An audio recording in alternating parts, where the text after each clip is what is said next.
All right. For the oath of office, raise your right hand. And repeat after me. I, Caroline Gecker, Caroline Gecker, do solemnly swear do solemnly swear that I will support the Constitution of the United States of America that I will support the Constitution of the United States of America and the state of Colorado and of the state of Colorado and the charter and ordinances of the city of Boulder, and the charter and ordinances of the city of Boulder, and faithfully perform the duties of the office and faithfully perform the duties of the office of a member of the Parks and Recreation Advisory Board, which I am about to enter. of a member of the Parks and Recreation Advisory Board, which I am about to enter. It's official. You want to sign that? And I'll just ask that all of us introduce ourselves to Caroline, and then Caroline will ask you to introduce yourself to the board. I'll start. I'm Bernie. This is my third year in the prep. I live in South Boulder. I joined because I was interested in just supporting the city staff and the wonderful work they do for all of us. And let's see, I don't know what my favorite park is, but I spend a lot of time at Harlow Platts, which is in my neighborhood. Great, thank you. I'm Jenny Robbins. I'm chair of this Parks and Recreation Advisory Board. I also enjoy working with the staff every month in order to determine all of the great things that are going on in the Parks and Recreation Department. I have two kids who are 13 and 15. I live in Gun Barrel, and my favorite park is Coot Lake. I'm Rob Kaplan. This is my first year, just joined this spring. I grew up near North Boulder Park. My son was raised there, so that's my favorite park. I love it. Just simple. And I'm retired firefighter. I just wanted to do the next step and keep going. Hi, I'm Kira. So also my first year on the board. I have to say, I think North Boulder is probably also my favorite part. It's hard to beat that one.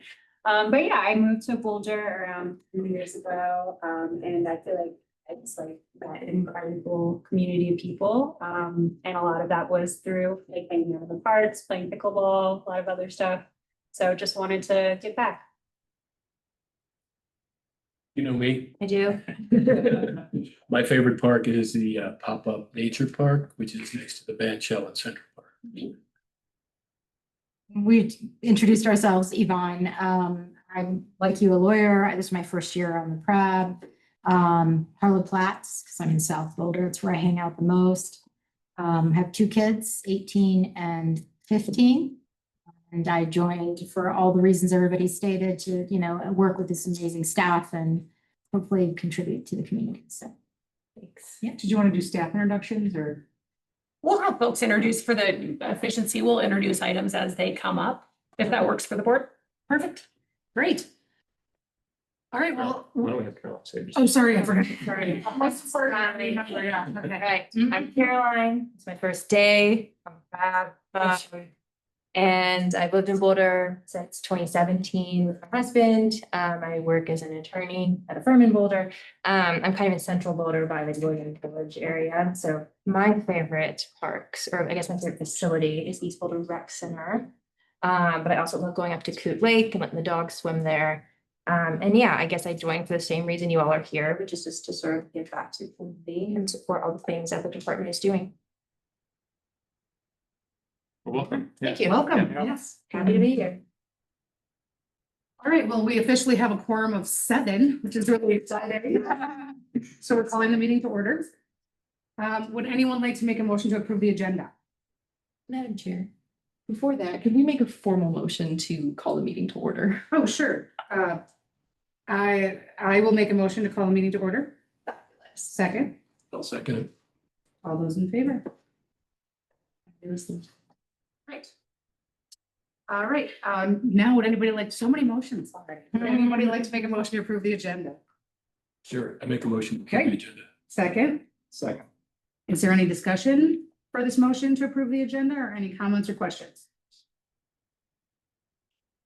All right, agenda is approved. Now we'll turn it over to the director for future board items. Sure. Members of the PRAB, I'm Allie Rhodes. I'm the Director of Parks and Recreation. The intent of this section of the agenda is to point you to page 2 of your packet. And this is where we give a highlight on the runway of items for Parks and Recreation Advisory Board or other items of interest for you. This is also where you might propose to the chair or vice chair items that they bring to agenda setting. So their agenda is sent in partnership with the chair and vice chair at a monthly meeting. And so on this future board items, you can see the items that are calendared for discussion and for your consultation. Those are the matters from the department. I also want to just highlight the other meetings or topics. It is all budget all the time across the city. And so we are moving into that place where you all gave input on a budget in June. It's since been synthesized internally with the city, and Friday, the city manager will share a recommended budget to city council in the community. City council's first look at that budget is at a study session on September 11th.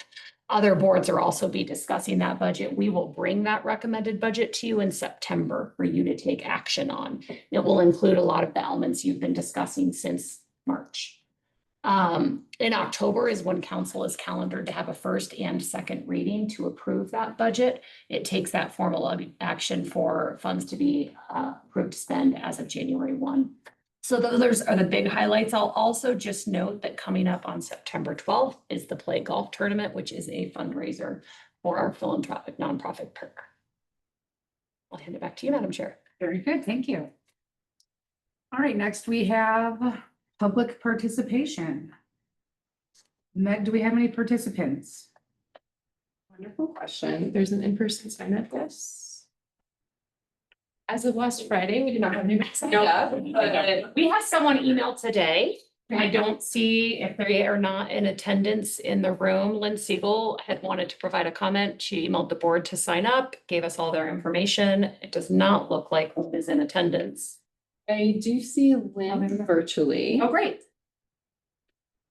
All right, then I will say that this portion of the meeting is for members of the public to communicate ideas or concerns to the board regarding Parks and Recreation issues for which a public hearing is not scheduled for later in the meeting.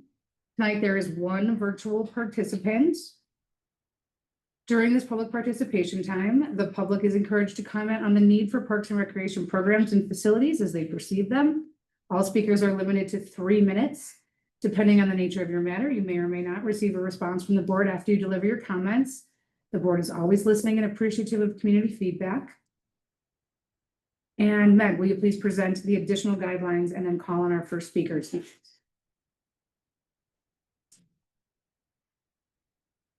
So sorry. Okay. Let me. We're going to grab those additional guidelines real quick. Lynn, thank you for waiting one moment while we grab those.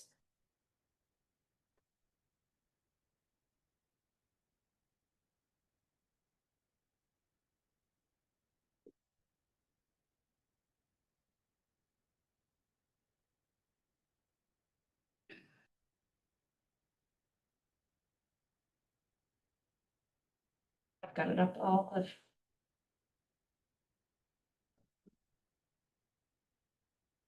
Public participation decorum under meeting and prep logistics.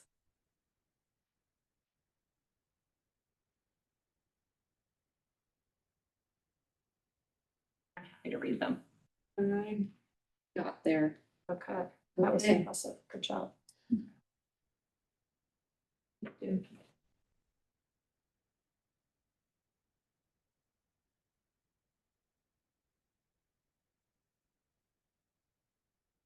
But all of our bobbleheads are in this one little document. Thank you all for your patience. Is it? Yeah. Wonderful.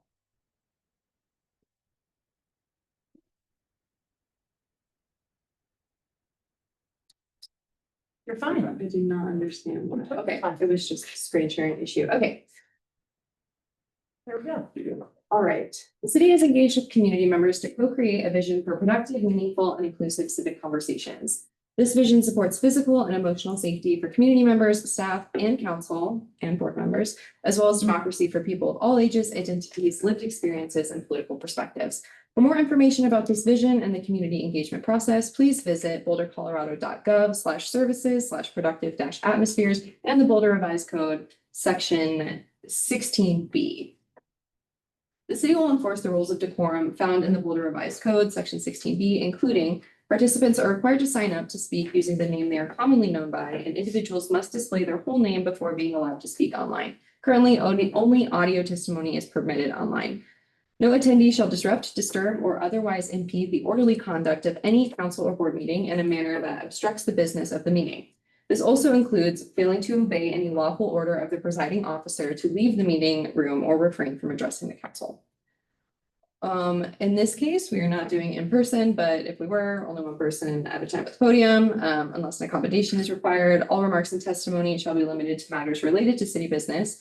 No standing in or otherwise blocking the aisles in violation of fire code or in a way that obstructs the vision or audio of other audience members. No signs or flags shall be permitted in council chambers except for one sign held by a person measuring no more than 11 by 17, which is no higher than the person's face. No participant shall make threats or use other forms of intimidation against any person. We ask that you not affix items to podium or dais or walls or other surfaces of the chamber. Signs, flags, or other items used to communicate must be held by one person when displayed. Obscenity, other epithets based on race, gender, or religion, and other speech and behavior that disrupts or otherwise impedes the meeting will not be tolerated. In-person participants are asked to refrain from expressing support or disagreement verbally or with sounds such as applause or snapping, with the exception of declarations. Traditionally, support is shown through American Sign Language, applause, or jazz hands. All right. And I will stop sharing. Our first commenter, Ms. Siegel, will be given 3 minutes. And you have time, fabulous. Okay. All right, Lynn, you should be allowed to talk. How many times I've listened to that, the regulations, and I wish that you could do that and you could just have your patron like click on a thing that says you agree, because it wastes so much time. Cumulatively, it's a huge amount of time. Also, this board is the only board of the 7 boards that I follow, and 2 of them I can't follow because they conflict with the other 2. But none of these boards require you to send an email to sign up to speak. You just show up. And it gets confusing because I go to city council and I have to sign up for that. And then I have to see if I got on the lottery list. And, with yours, why is that? I don't understand. So would you reconsider that you're different than all the other boards? I don't get it. The other thing is, and this is city business, we need to get out of Gaza because we need to pay with that military money that we're funding death and destruction, unconscionable. We need that money for Parks and Rec. We need that money for the South Boulder Rec Center. We need that money for all the unfunded liabilities that we have in the park system and for all the services that we are going to be demanded coming up with Sundance, with CU South, with this huge building craze and this huge overpopulation of folks that make people congestion actually an issue.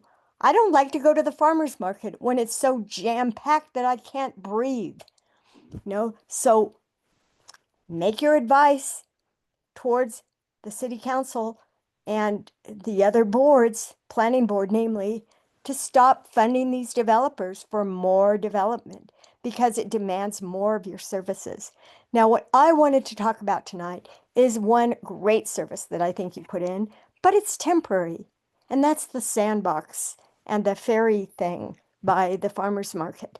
That is great use of adaptive reuse of wood, and that should never have even been conceived of as being a temporary thing. And, I'm also concerned about the civic space development being oriented towards Sundance rather than the community and the residents and what they want, not some, tourist attraction in our civic space. So please think about those things and resolve some of it, because that's a really nice sandbox. Thank you, Lynn. Last time Lynn spoke, she mentioned the same thing about, this being the only board to sign up for. Did we look into that? There's a working group of board and commissions that is working on process improvements and consistencies. We can follow up with you at the next board meeting. Okay, Yes. thank you.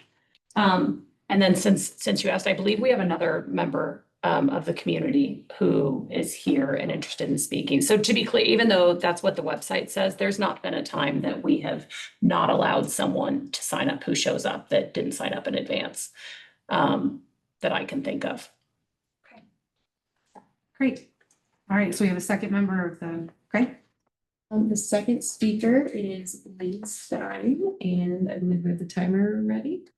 Fabulous. All right, Lynn, you should be able to unmute your mic. Oh, great. Thank you. Hi, everyone. Thank you very much for letting me speak. I was also a little bit confused. I did email in and I didn't receive a confirmation, and it looked like I wasn't on your agenda. I emailed in at about 10 this morning. So I appreciate the chance to talk to you. I was there last month. I very much appreciate all of the work that all of you on PRAB do. And as you know, I'm a huge pool advocate. Last month, with very little notice, about 10 of us came. This time, I'm the only one who's able to come and not able to be there in person. We're all very sad that Spruce has closed. I did solicit from my email group, which at this point is almost 100 people, comments. Most of them were just, we're so sad that Spruce is closed. A number of people are still saying that they still really are not comfortable swimming at Scott. I'd like to thank you for, there's now, for those of you who don't know, a water walking lane. It's actually 2 lanes without the lane in the middle, which are reserved for water walking. That's great. That has helped a lot. It lets people water walk and socialize together and not worry about, being run over by swimmers or having to do circles. That's great. What's not working so well, though, is that when it's crowded, if you are a middle speed swimmer or a slow swimmer, it's hard to swim. I consider myself to be a pretty decent swimmer. I'm not as fast as I used to be, but I am not nearly fast enough to swim in the fast lanes. The middle lane has a really broad range of speeds. I'm passing some people, which they don't like. I'm being passed by some people, which, I don't mind. But you're always having to look out and see, am I about to have a head-on collision? Is somebody going to kick me? And I just wanted to share with you some of the comments that I have gotten, which I'll do in 1 minute or 1 second, and request that you again consider running the pool short course all the time for the remainder of the season, especially because I've heard that the swim teams will be leaving and going back to their other places. I know Elevations is going back to Elks. I'm not sure where BAM's going, probably back inside. And run it short course so that there are more lanes so that people can have either their own lane or split a lane. My sister, who you heard from last time, is the one with 2 hip replacements, and I asked her if she'd swim with me, and she said, not if it's long course, and I'm worried about getting kicked. And I also had a letter from someone, and when I asked her about, or I asked everybody on my list, what would they like me to say to you? She wrote to me, sorry, I'm just on my phone and switching back and forth. She said, once the Spruce Pool closed, I knew my outdoor swimming season had ended. When I tried to swim at Scott, it was very unfriendly and overwhelming. No matter where I went, I was told I couldn't swim there. I left in tears and won't go back. Thank you, Lynn. I appreciate your comments today. Do we have any other speakers? No. Does anybody from the staff want to make any comments about any of the speakers? Megan, would you briefly, just for the board, explain the 8 days of long course through this weekend and what that looks like? Yeah, so we will be transitioning Scott Carpenter to short course only as of this Friday. So normally we would continue to do long course Monday through Thursday and short course Saturday, Sunday through the entire shoulder season. But given the closure of the South Boulder Pool and the early closure of the Spruce Pool, we've made the decision to transition to just short course for the remainder of the season. We had prior commitments to teams through this Thursday with rentals of the space. So it was pre-booked. And so we would have had to take away commitments from other people to accommodate switching that earlier. And so in place of that, we did try to open up 2 lanes for water walking to help. And I know it's not an ideal situation, and it will be switching to short course as of this Friday. Okay. I have a question. Lynn told us that she loves the sandbox in Central Park. All of those features are there. This is a question, but do I understand correctly that all the features that are there to test their practicality and viability for potential renovation of Central Park? There's 3 purposes there, and I'm gonna let our planning manager, Mark Davison, take it. Did you want me to start? Is that what there's 3 reasons. One is, yes, it is testing amenities to see what for nature play was most popular while we designed the long-term improvements at the park. 2, it was skill building. So our team, looking to my right here, designed and built those play features using logs from our forestry yard. And then 3rd, it is a positive activation. We're always looking for great ways to drive positive activity in the civic area. So there are 3 goals there. Great, thank you. Mark, would you add anything? No, it's perfect. So if everyone loved it as much as Lynn loved it, we may well see a sandbox in the concept plans. We see that. Sorry. If everyone loved that sandbox as much as Lynn did, we may see a sandbox in the final plans for the park, right? Yeah, it's great, isn't it? You feel like swing slides and sandboxes. It's not rocket science. Okay, thanks. Any other comments from the board for any of our speakers? Okay, thank you then to the speakers for all of your comments. Since there are no other community members who would like to speak tonight, I will now close public comment. All right, moving on to the consent agenda. Another motion. Would anyone like to make a motion to approve the minutes from the what is this? From the July meeting? Motion on July? I'll make, thank you, Yvonne. A second? Thank you. All right, are there any questions or discussion on the minutes or on the consent agenda?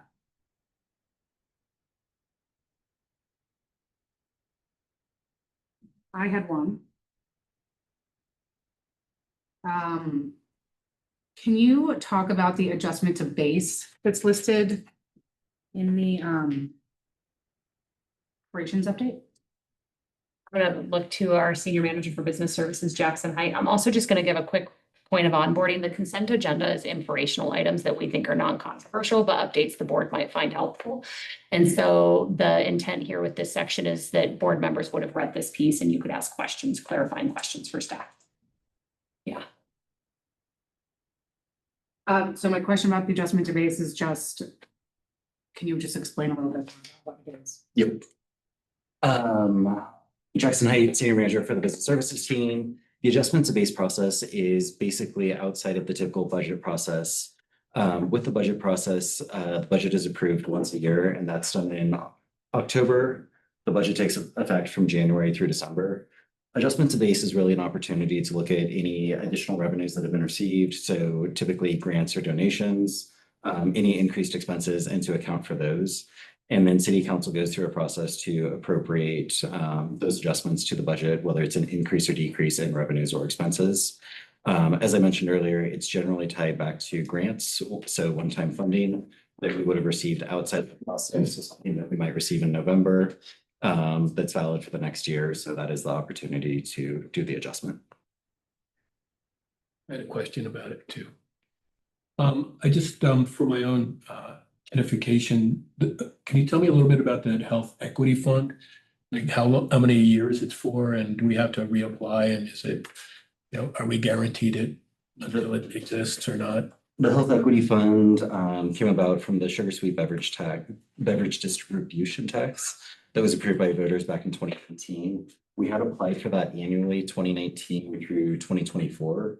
starting with the 2025 cycle, we were guaranteed that funding for 3 years. We do still need to submit our measures and outcomes and metrics that are associated with the grant, but we no longer need to go through the competitive application process. So that funding is valid for 25, 26, and 27. And how much in dollars is it? Stacy or Brian, can I phone a friend? Yeah, so for the health, the portion that goes to our equity, which helps offset the rec passes, it's 150,000 per year. And then also there's a component that helps with our YSI funding, and that is 60,000 per year. Thank you. Just so you know, this is the plug in. Oh. Oh, look at that. Looking at it going, this must be a fake thing. So let's just see our Takes a village around here, y'all. This presentation. Who funds the grant for the health equity fund? Where do you apply for the grant? It's from the city. It's the Sugar Sweet Beverage city, Distribution okay. Tax. So it's the surcharge tax that you pay on any sodas.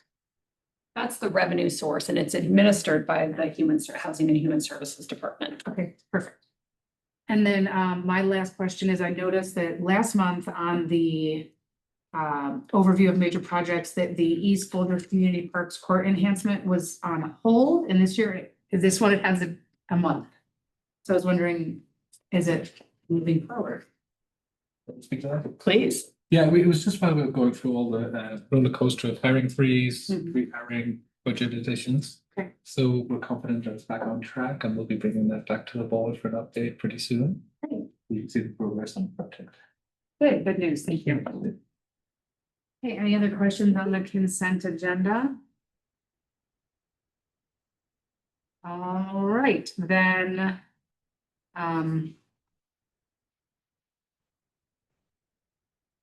So we have a motion, we have a second. All those in favor of approving the agenda? Great. Hearing no opposition, motion passes and the minutes are approved as amended. I will now turn it over to Ally to discuss the Parks and Recreation updates in the consent agenda. Nope, all those items were there for your review. I just heard a bunch of questions, and so I think we've moved past that. We might need to update your script, Jenny. I'm sorry about that. I was actually, I went back and forth between these 2 pages like 10 times trying to figure out where. There's a mistake. I think there's a mistake in there. I apologize. Yeah, I think I'm just gonna move that over. I think I got it. Okay, we have no action items tonight. Sorry, a question. So are we past the recreation center and pool updates? Is that what we're saying? Oh, sorry. Can I ask a question?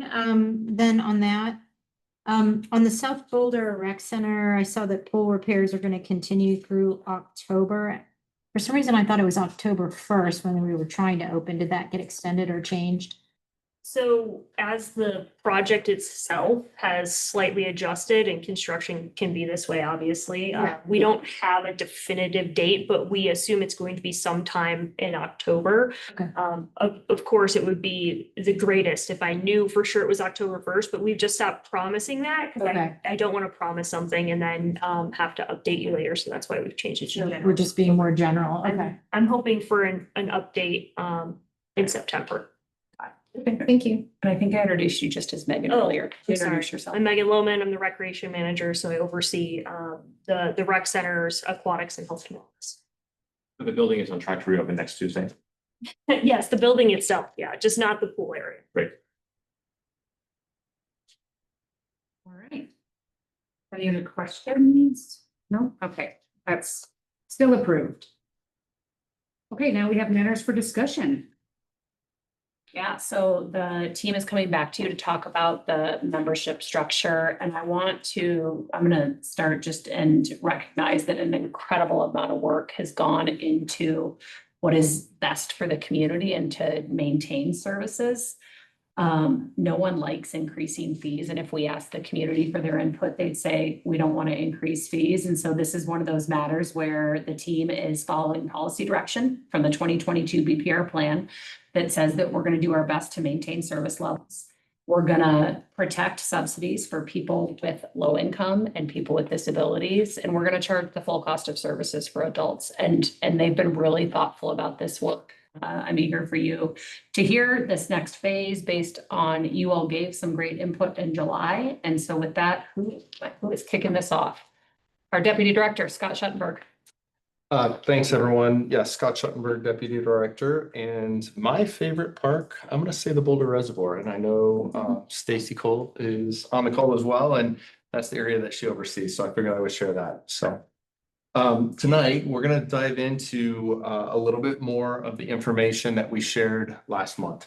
Last month, we came to you with a proposal or a request to look into our membership structure, and we had some different options and thought it would be important to share with you all a little bit about why we wanted to change. Well, tonight, this is the second touch. So Caroline will get you up to speed, I promise, but it might be a little bit foreign at first.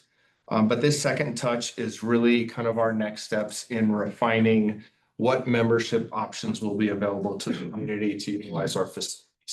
So we're requesting your input and your feedback, and then we'll be coming to you, and I'll talk a little bit more about the timeline later, but our fees and the budget for approval will come to you in October. So we've got a little bit of time there. But as Ali said, we've been working really hard, and Megan and her team have done a ton of work on really making a solid recommendation for how we look at memberships, how we sell memberships to the community. And so that's what we're going to focus on. And I also wanted to say thank you to our incredible teammates in business services. Stacy Hoffman has been a huge part of this work, as well as Jackson. And so they're here also to answer questions. And Brian Berry is in the back of the room, and he's one of our senior managers as well. And he's been involved as well. So tonight, we're going to talk a little bit about the intent, the timeline, and the court and facility access structure. So Stacy, let's move right into the next slide. So I think the first question we wanted to have answered tonight is, how did we get here? We really wanted to take a look at our membership structure, and historically, Parks and Rec has had a structure that is very all-inclusive, and you purchase a membership and it includes all of our facilities. We know that costs have increased phenomenally over the last 5 years or so. And so we were not meeting our cost recovery targets because expenses just continued to increase. So we had a challenge, and you've all certainly heard about the fiscally constrained environment that we're in. And so what we're trying to do with this work is to create a way to generate more revenue, still meet the needs of the public, and have it be a win-win for community members as well as Parks and Rec. So we've really taken a data-driven approach. We've looked at the numbers. We've looked at a lot of statistics and really look at who the demographics of our users are and how we're able to best serve them. So with that, we want to be fair. We want to be equitable. And we also know that we need to create a sustainable model that allows people to utilize our facilities, but allows us to keep our doors open. We doing okay, Jackson? Yep.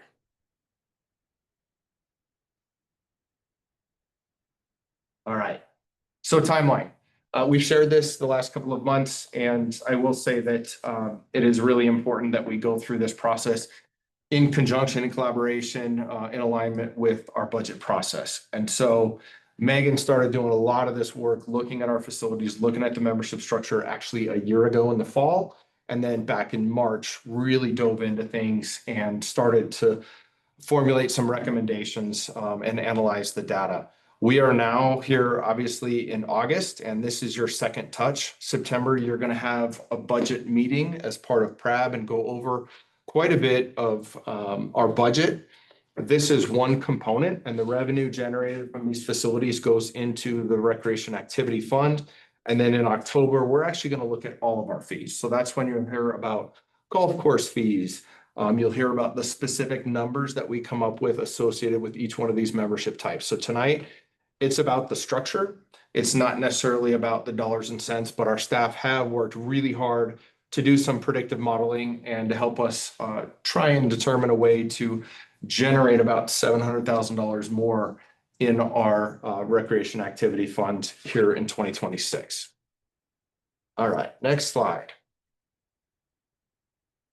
So as far as facility access structure, we know we want to support affordability. We want people to be able to utilize our spaces as much as possible. We definitely want to look at our pricing and market comparisons. It would be very easy for us to just say, yeah, we need more money. We're just going to keep raising the cost of our memberships for people to get in. But we also know there's a tipping point there. We need to remain affordable. We want to make sure that people can access our spaces and choose not to go to other communities or travel outside of Boulder to meet their recreation needs. So we've really focused on that. We also wanted to make sure that we had a model that's very flexible. And so what you'll see tonight and what we're going to go over, and Megan will cover a bunch of this, is a model that's very flexible. You pay for what you want to use. And so instead of us saying, here's the fee and you get access to everything, we've really looked at it in a way where we can keep those costs down and just people can pay specifically for what they're wanting to do.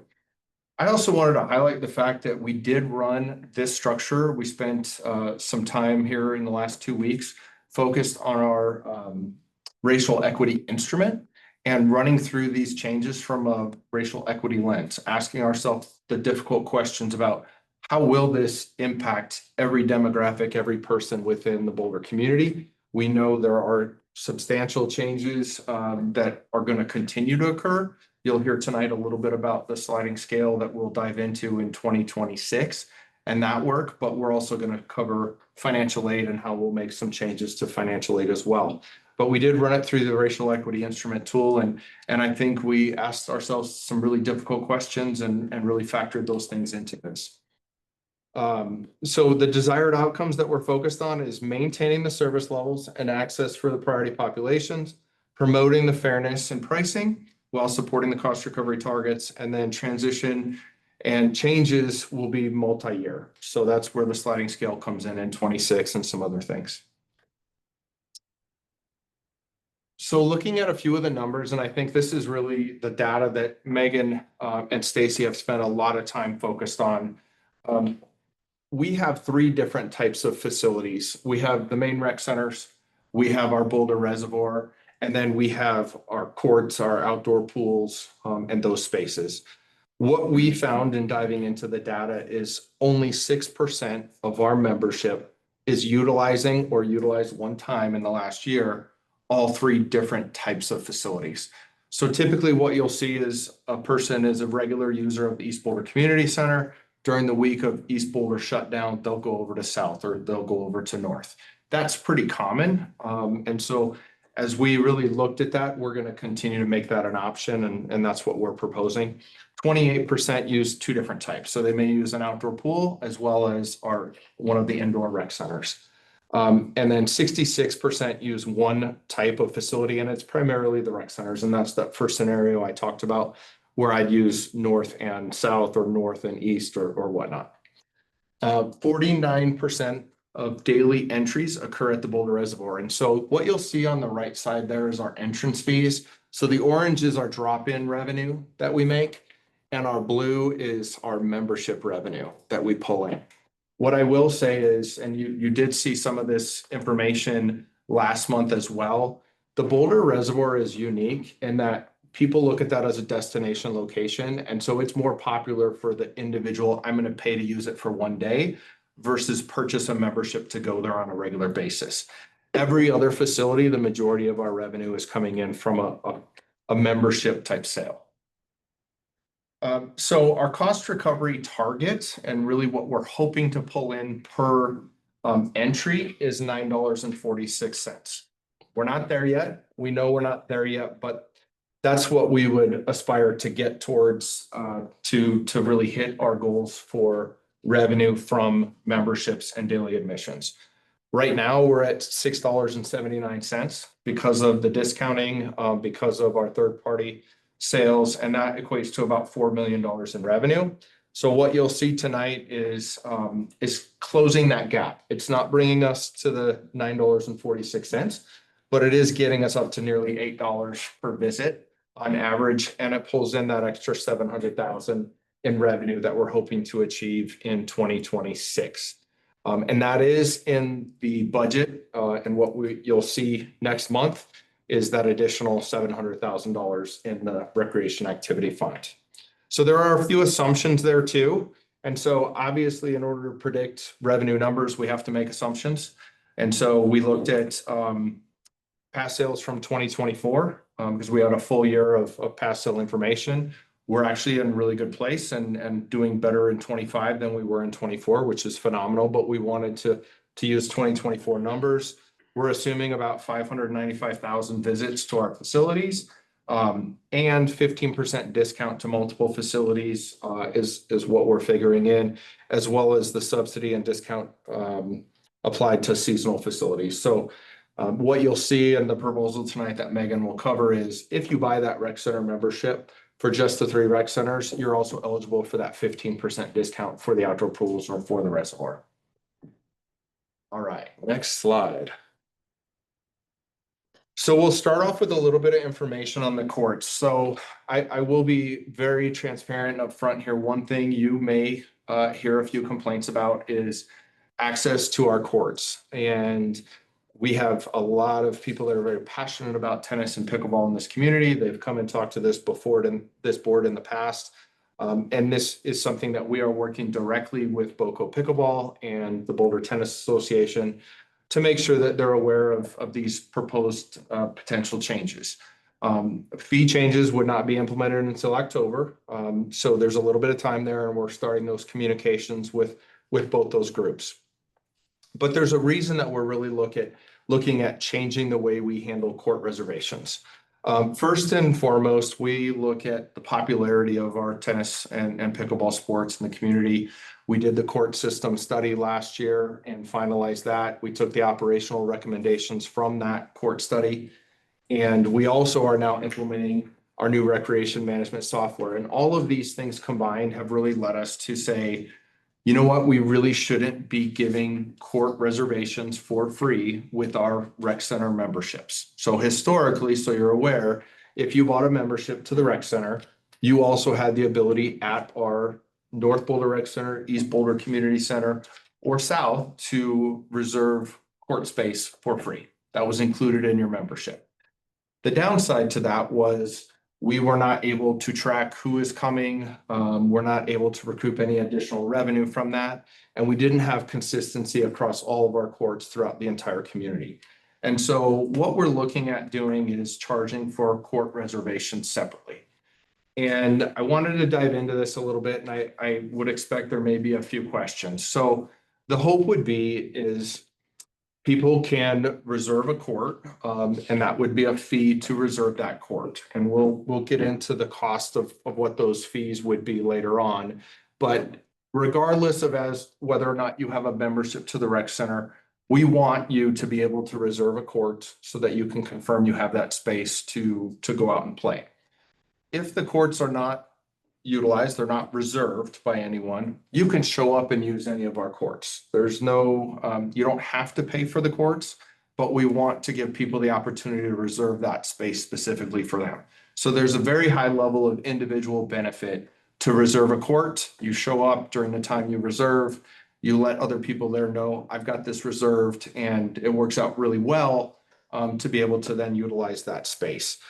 What we're proposing is looking at it across the entire system. So we'll have a lot of courts. Mark is working with his team to work on Tom Watson. We've got other court projects in the works and starting up pretty soon. And we're going to look at things across the entire system.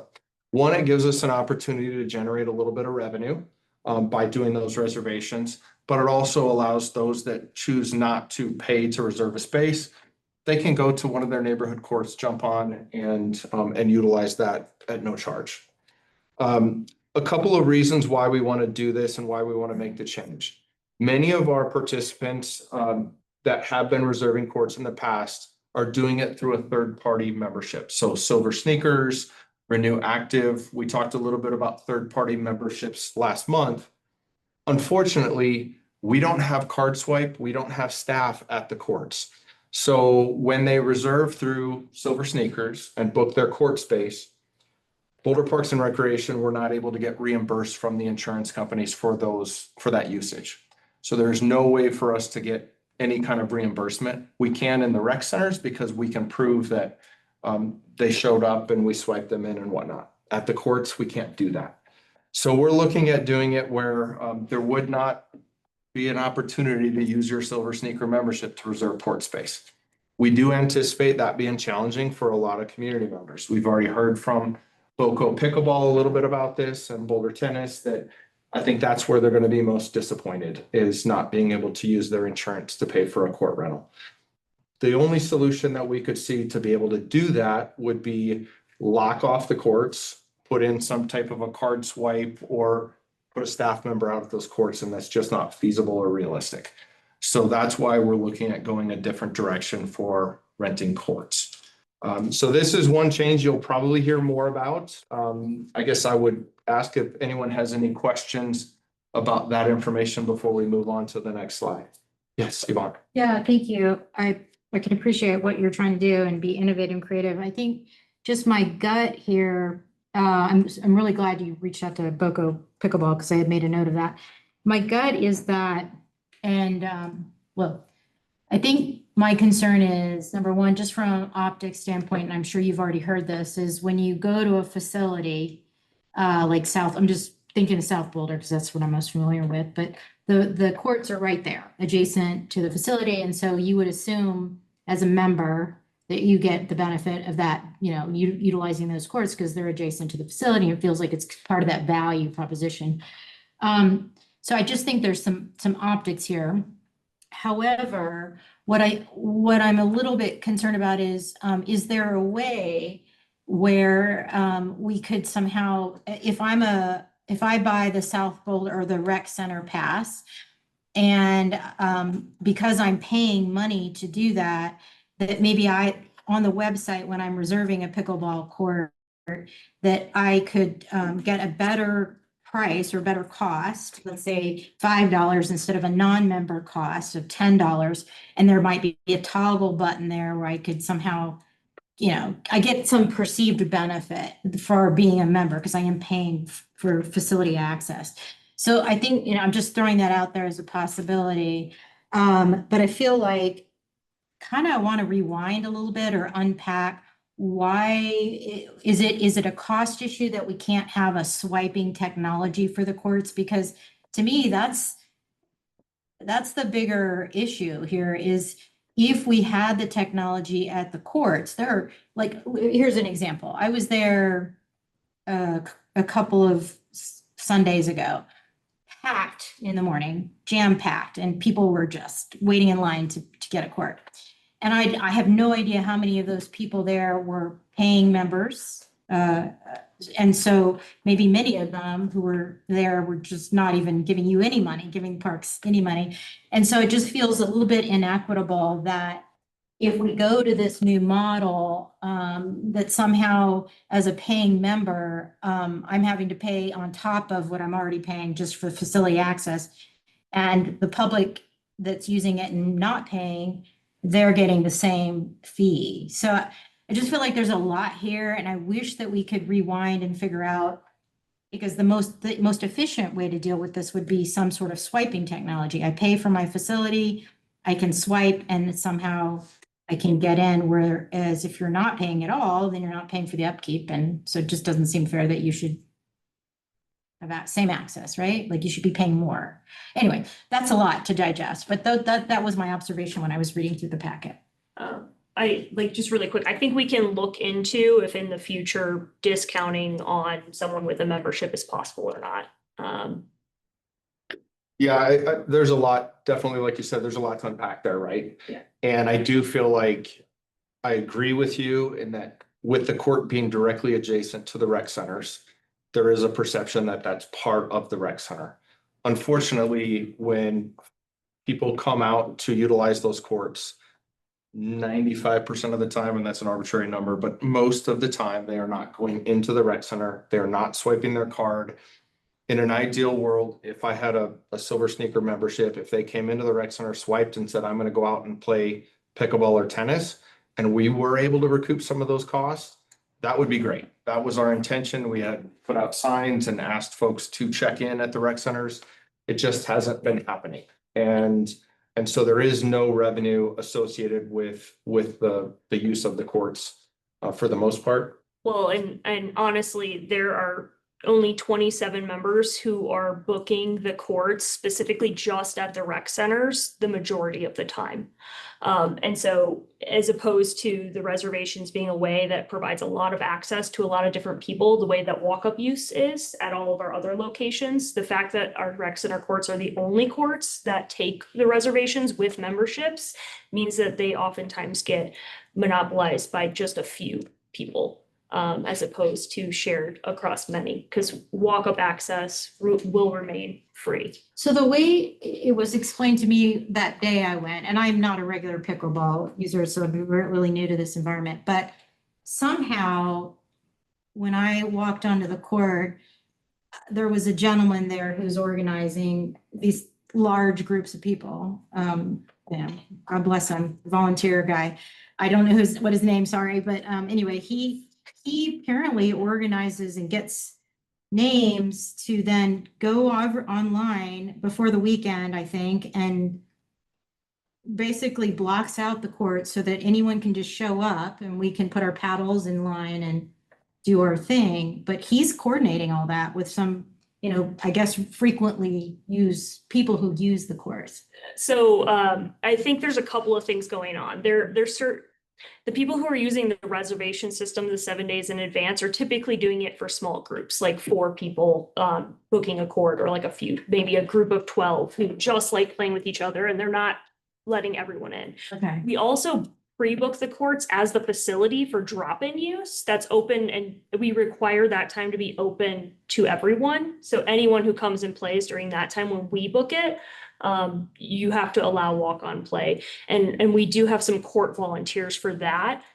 So that might be what you're talking about. In addition to that, we do quarterly bookings of courts ahead of time. And so groups like BOCO rent the courts a quarter ahead of time, paying the reservation fee. And they also sponsor their own kind of BOCO specific drop-in. So there's certainly a number of things it could be.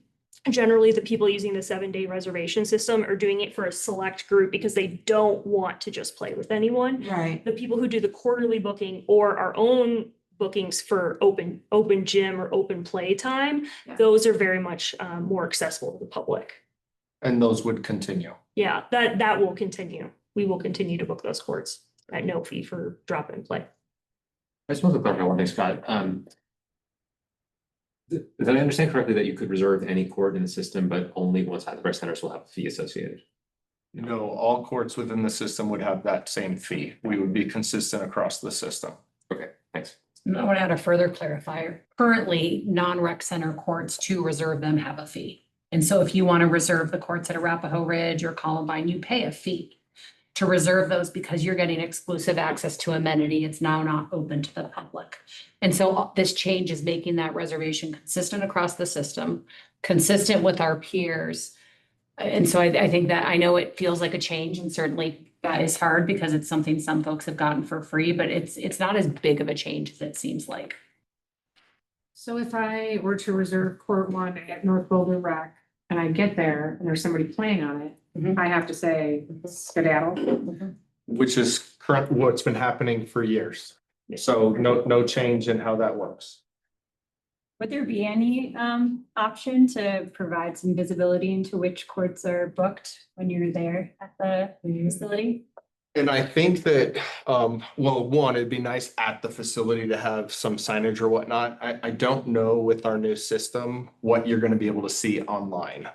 You should be able to see online in advance. You would be able to select which court you're interested in. There'll be a parent-child relationship. I'm getting way into the weeds. But it would show you basically in the next 7 days what time slots are available. By having consistent time slots of 30-minute increments, 1 hour to 2 hour, we would have a 2-hour cap per day. It would show you based on the opening of the park to the closing of the park, what's available. But that already exists, right? That you look it up online and you see what's available and not available. Is there a change that's happening? It would just be in a new platform, Okay. And much easier to find, Yeah, much more that's perfect. user friendly. It is a little bit super user friendly today. Just background for Caroline, we are in the fourth quarter implementing a new rec management software, and it is much more mobile forward to to facilitate from the field in the view. That's what Jack is. So the other thing that we'll talk about kind of towards the end of this too is kind of that communication plan.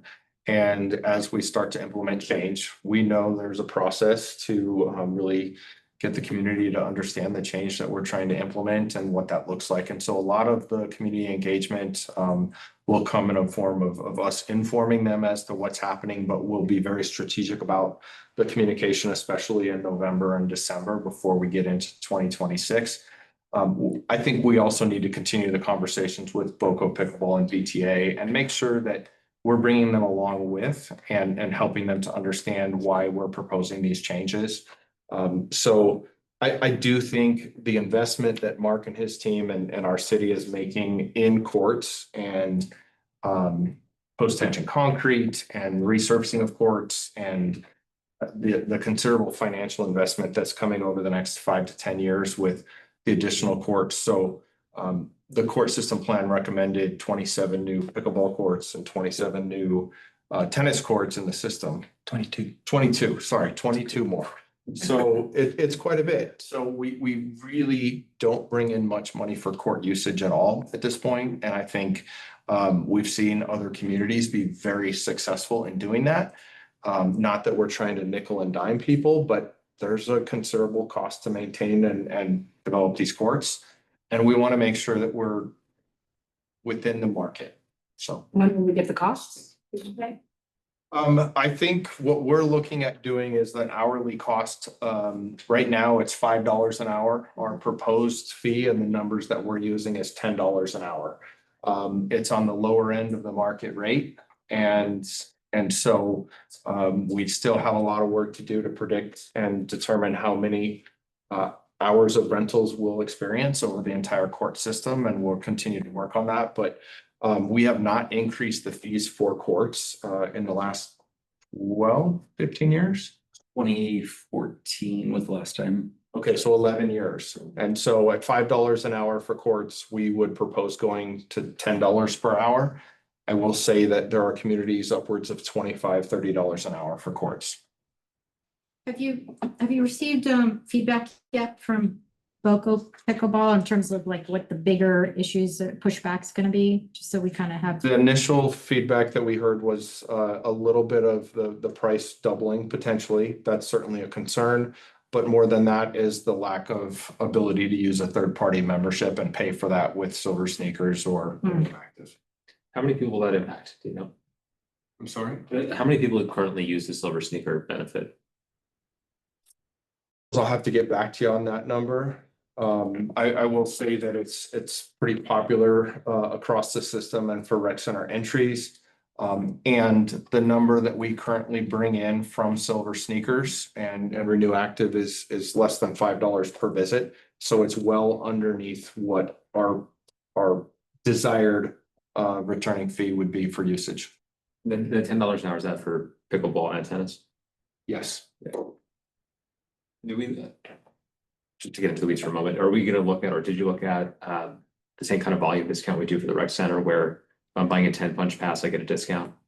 We are looking at that across the board. I don't know if we decided, Jackson, if you can refresh my memory on doing a punch pass for court rentals. We'll need to test it in the sandbox. What if there were a pass just for pickleball instead of per hour? Do you want, you see what I'm saying? Like, just that is its own category. The difficulty with that is the software that we've chosen does not allow you to have a membership that applies to a rental. We have given that feedback to the vendor and they are actively exploring it. They have told us it could be a solid year until they have that as a solution. So basically you are renting a space, which is a court, and a membership can't apply to that. So we do have some physical limitations. Can I pause? I'm hearing, I wonder if, I know that there's 4 other sections to get to. And so what I'm hearing from Yvonne and would love to test from others is maybe, are there concerns around charging or things that we should consider if there's other feedback? I would just say actually a bit like the opposite. I think one of the issues with the pickleball reservation system is typically like the very popular time slots, like 5 p.m., 6 p.m. are all very much booked up because people can book those reservations without paying. So it sort of makes it a little bit harder for people who would like to just play, one Tuesday at 6 p.m. It's difficult to get that time slot. So there is a little bit of this balance between if you do offer sort of you pay a monthly fee, you have unlimited access, you can book up all of the time slots you want. That does come at the disadvantage for those who would like to book a single time slot at a popular time. So it is a little bit of a balance, and I think that needs to be taken into consideration when designing the pricing structure. Also, we didn't mention this, but it does cause the free bookings of those types of space, cause people to, as a habit, get on the 7 days before because they have the ability to do that at that select time, and then they may or may not show up, which can be a problem as well. Okay. Okay, I think we'll move on past the courts and into passes and daily entrance. So I think that's fine. All right, so I'm gonna talk to you. Oh yeah, sure. I'm gonna talk to you first about rec center entrance. And then I'm gonna talk to you about the seasonal facility entrance and access. And then we're gonna talk about all access to all of the different facility type access. And so what you're getting right now is just our existing fees. So that if you have questions about that, this is literally just copy and pasted from our website from 2 different pages. Promotional passes are on the back, the ones that are relevant, and our membership fees are on the front. And so first, again, why are we having this conversation?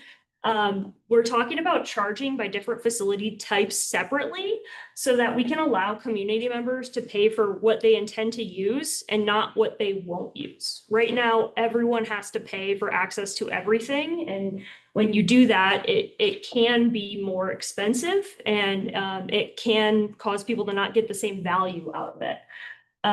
This change of charging for facility types separately actually better aligns us with industry standards. And it allows us to have a little bit better of market comparisons moving forward.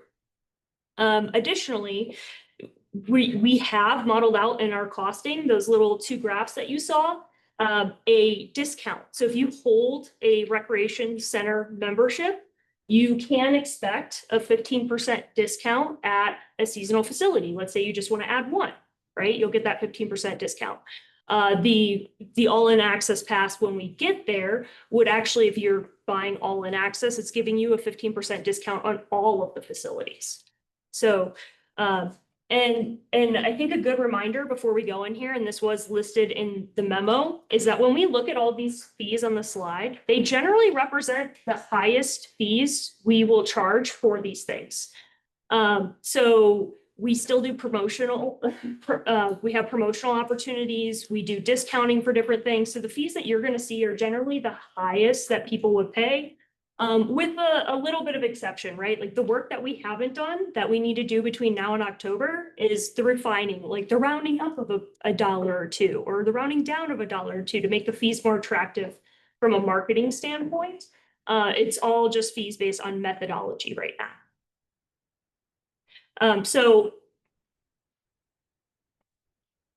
Going to the next slide here. So these are the fees that we have modeled and we're proposing for our recreation membership pass. So just to nail the most important point, the recreation center pass would include access to all 3 recreation centers. That would not change. They're priced very similarly. It makes sense to keep that all inclusive. And then when we have a shutdown, people can go to another facility, keep it easy. On this table, the middle 3 columns, and you can see this on your sheet, are just about completely flat from what we charge now. So we are not increasing fees for those 66% of members who use just one facility type. In fact, some of those members who maybe only use an outdoor facility could be potentially paying a little bit less in some instances, okay? There are a couple of exceptions to that holding the fee flat. That first column of the Recreation Center annual pass for non-residents. This is just a correction so that our methodology is consistent. Our resident fees are 20% discount based on the non-resident rate. Last year and the year before, when we modeled our fees, our non-resident fees, for some reason were 20% higher than the resident rate, which was kind of doing it the opposite way. And so this is just fixing the math. It represents about a 4% increase at the highest amount for non-residents. And then this last column, daily entry, is a more substantial change. I think it's about a 24% increase. And that is priced at cost recovery for adults based on the previous data that we've shared with you all. So before I move on, what questions do you have specifically about the Recreation Center memberships, or would you like to see the other? This is a question. Yes. So what happens to those people who buy their annual pass now? And then how does that impact it by changing it? Because I think in North Boulder Rec, it says buy one now and get 2 months free. And do I get the whole, if I buy it now, do I get the, access to everything for the whole year or? So yes, we will continue to honor anything that we have sold through the end of this year, or through when we make these final changes. So if someone purchased their pass with the expectation that they have access to all of the facilities, they will have access to all of those facilities. And so we understand that we are not going to see the any financial changes, large scale changes in 2026 because of that. We do have existing liabilities. Courts will still have to be removed because it is not possible to book a court with a membership. So if I were to purchase, say in August, then I would have all the benefits of that pass that I purchased this month until August of 2006. We would be transitioning all of the existing pass members into the all access pass based on it is the most comparable pass to what they have purchased now. It's too bad we can't communicate that now. Yeah, it's kind of a double-edged sword there. I think that in some ways, we're trying our best to not sell a ton of passes between now and when this is implemented. I think the goal would be with some of these pass sales to do the city manager role a little bit early so that in November and December, we can start to sell the new passes at the new rates for 2026 rates versus trying to sell as many as we can up until December 31st. Thank you. And then I have another question if you have a second. What's been the experience on member retention when we increase fees? So I think we wrote about this in the July memo, so I'd have to look back for the actual numbers, but we historically experience very little. We normally retain our folks even with up to 10% increases to fees. We don't have a huge attrition problem. Thank you. Do you have a communication team doing messaging about this? So we will establish a communication plan focused on getting all this information out there once it would be approved in October from PrEP as part of the budget process. And then Mike, to your comment about encouraging pass sales. Now, what we do have is some kind of a promotion and marketing plan to capture the New Year's resolution crowd in January. And so that typically might have some sweet spot opportunities.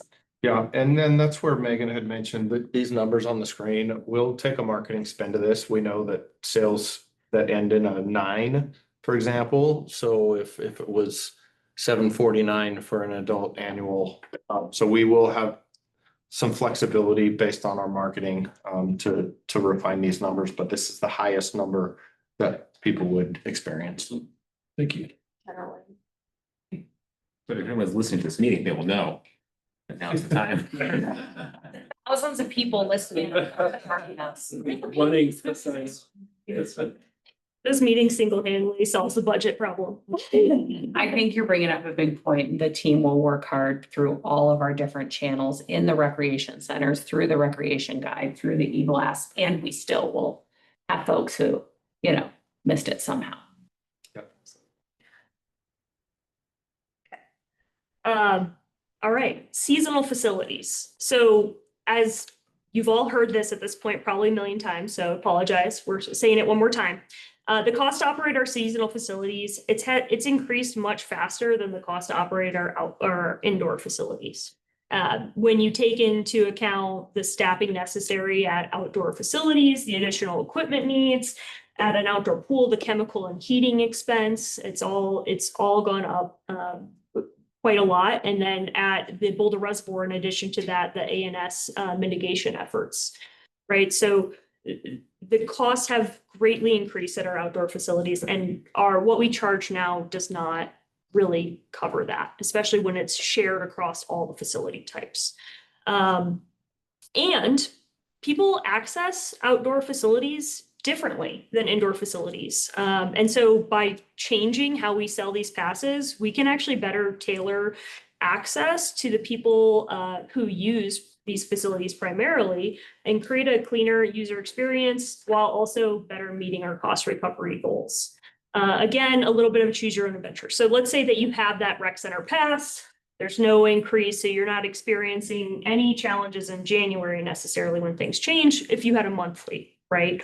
And then as we go into the summer, maybe you do use an outdoor pool. Maybe you use it weekly, maybe you use it twice a week, maybe you only use it 4 times the whole season, right? And that might impact what you want to use those facilities for.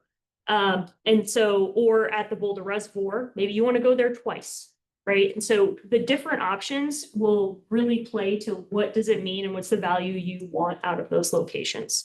So if we go to the next slide,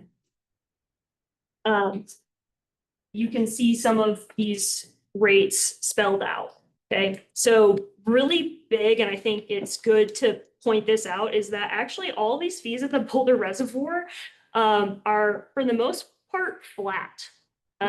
The reservoir only pass already exists. These are the existing fees of the reservoir only pass.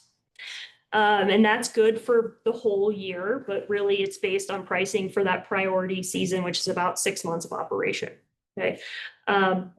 In addition to that, we have the reservoir daily entry.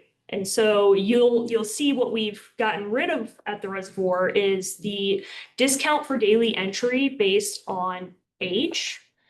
So if you're driving a car, if you're a single individual driving a car and you come up to the reservoir, you will pay $12. Now, if you are a parent and a child or any 2 people in a car, you're going to pay $20. So really, when we talk about not having the individual access and when you're coming in a car, who is that impacting? Potentially driving age people who are coming to the reservoir alone. But we're also not increasing the drop-in fee. So it's just based on the existing adult drop-in fee. We're holding that flat, okay? Now, if you're coming to the reservoir with 2 people, well, it's $20. So that's actually less than you would have paid with an adult and a youth paying separately in today's rates, okay? I think it's $1 less, okay? And if you are coming in with a carload of 5 people, you will pay $30. And any individuals over 5 in a car will pay an extra $5 per person. Okay. If you're 3 people in a car, it's a little just a little confusing. Yeah, so if 3 people in a car would pay the $30, and that's still a discount based on the individual rate. Got it. Yeah. The marketing for the res will be specific to the res and communicate it more clearly. I think in the table format, we're trying to show you the apples to apples, but for the res, because it's all going to be specific to the res, the marketing will help clarify. Yeah, go ahead. Yeah, so if you were 1 person in a car, why wouldn't you just be charged like a car rate, like 20? Like, and I don't know, I guess what you're not doing here with this pricing structure is incentivizing carpooling. That's not part of. Well, we are, right? You don't get the discounts unless you are carpooling. So you're not really seeing any of that discounting unless you have at least 2 people in a car. It's a better deal if you have 3. It's an even better deal if you have 4 or 5, right? And it is traditionally reservoir type locations charged by the vehicle. And so, yeah, certainly we did not we did not get rid of the $12 and just charge $20 for someone in a car. That felt drastic. Thanks. Do we charge people who walk in or ride a bike in? We do, and we actually have modeled in a rate of $5 instead of the individual fee. So if you walk in or if you bike in, you'll just pay $5 for entry regardless of season. So right now we have that discount, I think, just on the flank seasons, and it's someone who bikes in or walks in pays like the regular daily entry rate during the main season. And now it will just be a walk or a pedestrian or bike rate of $5. Yeah, it'll also be $5 additional if you have more than 5 people in a vehicle. So if you have a minivan, you have 7 people in there. Each additional person above the 5 people in the $30 for that fee would be $5 a person. So a vehicle of 7 would cost $40, which is very reasonable.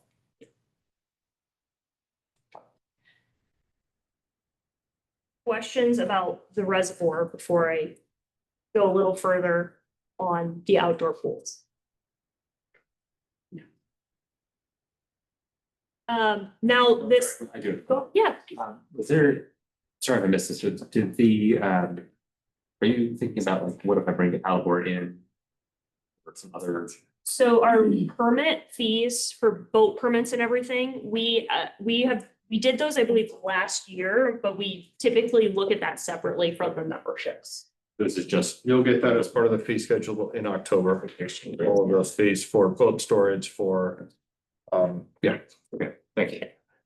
Are those permitting fees going up considering needing to watch out for the mollusks and things? I believe there is a slight increase. I know Stacy Cole was on the call. I don't know if Stacy, you're available. Well, are we ready to answer that? Yeah, I think we're coming back in October with any other fee changes. Answer, we're analyzing it right now. Yeah, we're still working on that, so I would hate to tell you something not accurate. My laptop is frozen completely. You know, we've had a lot of tech challenges today, so thanks for hanging in there with us. Well, you can jump into the Yeah. other outdoor pools. Okay, so the outdoor pool fees. So if you read the packet, we're actually within the market range for the outdoor pool fees when you look at the summer fun pass. And the new proposed rate for an adult non-resident at $290 remains within that market comparison when you consider that we have an extended operating season. Okay. So this represents these fees at the outdoor pools. While they're within market, they represent a roughly 11% increase from the existing summer fun pass. However, the existing summer fun pass is based on just Memorial Day to Labor Day access. And this pool pass is for the full pool season, whatever that may be. So at the outdoor pools, right now, Scott Carpenter is open as early as May 1st. It doesn't usually happen that early, it's weather dependent, and as late as September 30th. So the pricing is based on kind of like an average number of weeks operating and the market range. We do have an opportunity specifically with our seasonal facilities to offer a shorter access pass for Memorial to Labor Day that's promotional. I don't know what that would be yet, but for the families who just want an outdoor pool or just want the reservoir during just the summer months when their kids are out of school, again, these represent the highest fees that someone might pay for access, and there is potential for other promotional fees.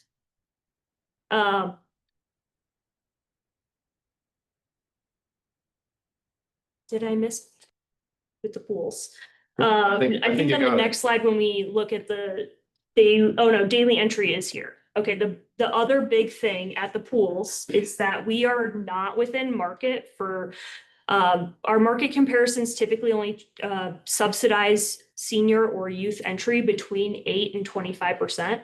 So we are proposing, and we'll have the conversation about this at a later slide, but just so that you're aware, those daily entries for pool fees, the discounting for seniors is reduced from 25% to 20%. And the discounting on the daily entry for youth and on the passes is reduced from 40% discounting to 25% discounting. Okay. So it's a reduction in subsidy use at specifically the outdoor facilities to help us offset costs.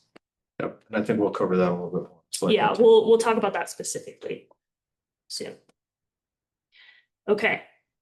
And then what if, so 6% of people use all three types of the facilities. Now, when I say that, they might only go to the reservoir once, but they go to the rec center 50 times, and it might make sense for them to just have a rec center pass and then pay a drop-in rate at the reservoir, right? I don't know what's right for every individual person, but 6% of people use all facilities, or in 2024 used all facility types at least once, okay? And so these fees are based on needing to meet our cost recovery goals and the actual cost of what we would probably need to do if we were not splitting these things separately. This is where you'll see the biggest increase compared to what we offer now. I don't recall the percentage off the top of my head. It is in the packet. And the people who have been using all of the facilities quite often are historically the ones who have been getting the best value at the current pass rate and would experience the biggest burden of changes if they do want to access all the different facility types multiple times a week. I mean, going to every facility 2 times or more a week is probably not super likely, to be honest. So I don't know that that would be the best option. A better option might be the pass types that you want and the 10 punch pass. Okay. The 10 punch passes, as modeled here, are based on volume discounting. So if you are a resident, you want a 10 punch pass, you're getting $2 off per entry by buying 10 at once. If you're a non-resident and you buy a 10 punch pass, you're getting $1 off per entry, whether, $1 off per entry. And that modeling is the same for youth and seniors. So if you're a senior, it's a little bit of a better deal. It's a better discount off that punch, percentage wise, not dollar off entry wise. And for youth, because $2 is obviously a larger percentage of the youth rate than it is of the adult rate. So I think what we're anticipating here is, we know we jacked up the cost quite a bit for the all access pass. And that's going to be a change for the folks that do that. But I do believe the 10 punch option is going to be really popular. We're going to have a lot of folks that buy a rec center membership and then they get a 10 punch pass to allow them to go to the reservoir or to the outdoor pools. So I think this is a good solution that 6% may choose to get the additional all access pass, but we feel like having that 10 punch option is really attractive and will be easily marketable, and folks will decide to go that direction. And this is also where we have another opportunity for a potential promotional pass. We do not currently do a punch pass for family entry or carload entry. That's something that we want to look into and would offer it maybe similar to how we do a summer fun pass now, but for a family punch or something that gets, if you and your family are going to come at least this number of times over the next 2 years, maybe that's the best deal for you. So we have some opportunities there.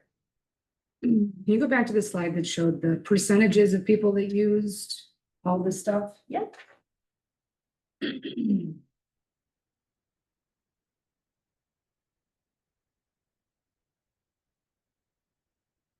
Two different facility types. So that means like rec center, reservoir, or Yep. reservoir pool.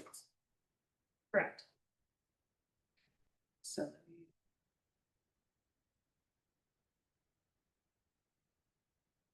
9% daily. I mean, seems like a good idea. With that in mind, if it was 48% of people that were visiting 3 different facility types, then I feel bad about it. This is actual data, Correct. from every user. Correct. Not like a poll. Every slide. Every entry in 2024. Okay. Actual usage. Do we know what, this may be too deep a dive into the data, but do we know what percentage of that 28% are seniors, for example? I'm thinking about the Spruce Pool people. Do they swim in a rec center in the winter and use the outdoor in the summer? So if they were to purchase an all access pass, it would be pretty high for them. The change would be pretty significant. So I don't know if we have that data, but another question I have is, are you thinking about maybe a mix and match, like you buy a pool and a rec center and you get 20% off of one or the other, or like some combo deal? It'd be the 15% off, and that's the goal, is you purchase specifically what you would use. So Yeah, so if you have an active recreation center membership and you purchase an outdoor pool pass, you'll get 15% off on the outdoor pool pass. If you really want the convenience of the all access pass to everything, and you really are using the facilities enough where it makes sense for you, you actually are getting 15% off of the rec center, the reservoir, and the outdoor pool. It's a flat 15% off across everything. So Megan, correct me if I'm wrong, but the question you started with was for Silver Sneakers folks, there will be no change for 2026. They're third party. yeah, I'll cover that on the next slide. So if we can just jump to slide 13, Stacy, and I can take this one and talk about it a little bit because that speaks directly to your question. So right now, 55% of memberships are subsidized in some way, shape, or form. And so we definitely want to continue doing those discounting, and we certainly understand the financial pressures that community members are under. So in 2026, we are not going to do any changes to financial assistance or third-party memberships. So your Silver Sneakers will still have access to the outdoor pools. They'll still be able to swipe in at the Boulder Reservoir. They'll still be able to go to any of the rec centers, and that's all covered.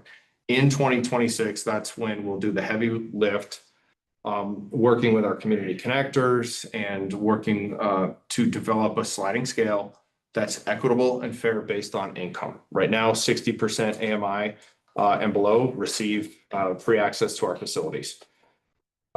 We can talk more about financial aid, but I think that work will happen in 26, and that will come back to this board as well. So there'll be a lot more that happens there. But for now, you can see on the slide, the age-based discounts, and what we're proposing is a slight reduction in the level of assistance that we provide for seniors, going from 25 to 20, and from youth going from a 40% discount in our youth fees to a 25% discount.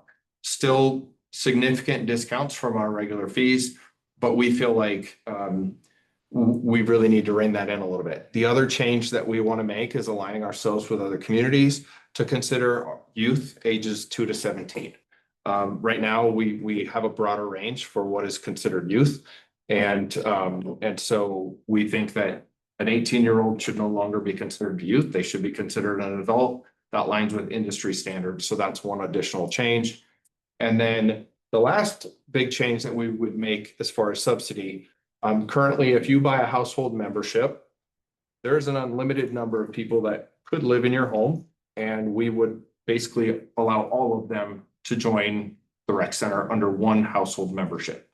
What we're proposing is limiting that to four members. So typically 2 adults, 2 children, or however you want to arrange that, but four individuals, and then there would be a fee for additional household members above and beyond. So if you have a multi-generational household with several adults and several children, instead of it being one membership, it's limiting it to 4. And that's common across industry standards. Megan, is there anything you wanted to add on that? Well, I will say, if there is an older adult who does not have a third-party membership, they would be getting that same 15% discount on the additional facility if they're holding the rec center pass. Or if they really are just using the outdoor facility and not the indoor facility, they might benefit from a monthly pass and then turning it off and doing just the outdoor facility pass. But we've kind of modeled it in a way where it would make probably more sense for them to hold the other pass and then get the discount if they ever want to go inside. Thank you. Stacy, let's do the next slide. or Jackson. Jump back.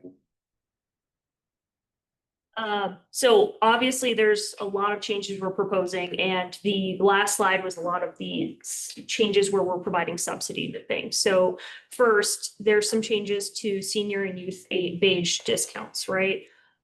So we did run everything through our rapid equity assessment tool to understand who may experience impact and burden from these changes. In each case, we're recommending some strategies so that we can reduce possible burdens to those that we don't want to experience those, right? And so specifically, when we talk about the senior and youth discounts and the youth age category, we're talking about having promotional pass opportunities. So the person who does want just Spruce Pool in the summer, well, if we have a promotional pass of Memorial Day to Labor Day, that might be the best bet for them. And it would be at a better value, right? Not restricting the 4 who may be included in a household pass to allow, say, only 2 adults and 2 youth, but maybe it's any 4 who are in a household. Additionally, we're talking about the young adults who are still at home and in high school to use the high school ID to be able to get the youth discount while they're still in high school. Right? And on the next slide, people who could potentially be impacted are also large or multi-generational households. Again, offering that flexibility of who's allowed in a household. And we've also set the additional member to a household fee pretty low in the comparable market. So if you're a resident, it's either $100 or $110, depending on if you're at one of the seasonal facilities or rec centers or the all access pass, right? So if you have a family of 5, it's only $100 more for that one extra person, okay? And in relation to courts, and we already talked about this a whole lot, but we're actually hoping that those changes will help spread the usage across the whole system. Because right now, the courts at the rec centers are really highly booked. And then the courts at our satellite locations are usually available. I want to say the court study said like 90% of the time. And so balancing that out better, we're hoping creates more access for everyone. Mike, let me ask you a question. So you do North Boulder Rec. Do you buy an annual pass? No, I do monthly through my employer. Do your employer? And do you use just the rec center? Or do you ever use the outdoor pool? Just use the rec center. Just. My only concern is the monthly rate going up for the rec centers, because that's pretty drastic. I mean, that's $30. It's going up from 72 to 103.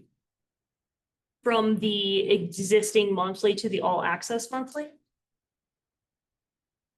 What's 103? The 103 is the monthly resident rate for access to everything. You go to slide 9. Yeah, so slide 12 is the 103. And slide 9, it's actually for an adult resident is flat. $72. So Mike's fee won't change. Mike's fee won't. Actually, I think mine right now is 54. So And it goes down to dollars Yeah. in their model. with it, yeah. Okay, so the 103 is, okay, so this is for the all access, but the other ones are still staying the same. Like Correct. if somebody just wants to go to the rec centers, it's $72 for a monthly pass. So And 103 is basically, all what we're access. proposing is keeping the majority of fees flat. We're just reducing the access and Yep. giving that 6% or whoever would like the ability to pay more to have access to everything. All right, thank you, that cleared things up, sorry, I just didn't know that. All right, so if we can go to slide 16, next steps. So Sorry, I have a question. I apologize. Megan, can you talk a little bit about the 2-year-olds being not charged for entry and that? So what are we doing there? So currently, if you're under 3, you're free everywhere. Okay. The exception to that is that by using a youth entry of any type at our recreation facilities, you gain access to childcare. So a lot of 6-month-old to 2-3-year-olds are already on household memberships or already in youth passes if they're accessing childcare. So the And 2-year-olds at the outdoor facilities specifically are really, they take a lot more attention to guard. It's a really staff intensive to support 2-year-olds in water, whether that's at the reservoir, the indoor or outdoor pools. And the industry standard varies greatly. However, the majority of folks start the youth paying at 2. At outdoor facilities like Scott Carpenter, for instance, a lot of places actually start charging youth at 6 months. We're not proposing that. Okay, thanks.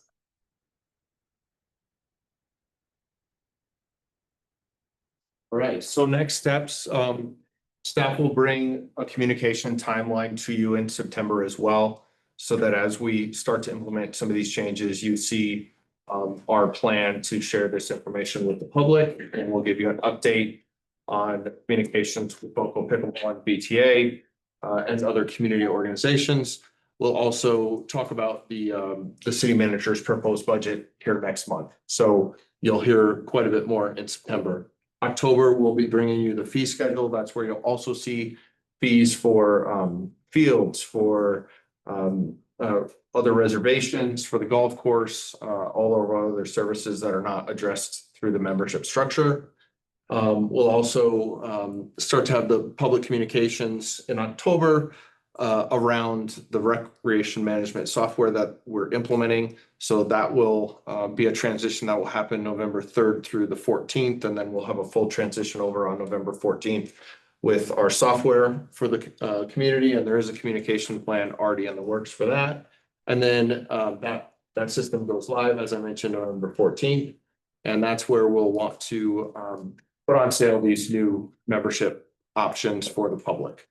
And then in 2026, we'll work on the third-party memberships for Silver Sneakers and Renew Active and renegotiating those contracts or determining the best way to proceed with those, as well as the sliding scale for financial aid. So that's our plan for the next few months. So you'll have a lot more touches on the budget and this information. For now, what we're hoping to get from you, you've asked several questions already, and this is extremely helpful for us.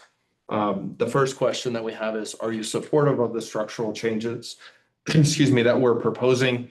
And then do you have any suggestions around the communication plan if we do move forward with these structural changes? I'm supportive.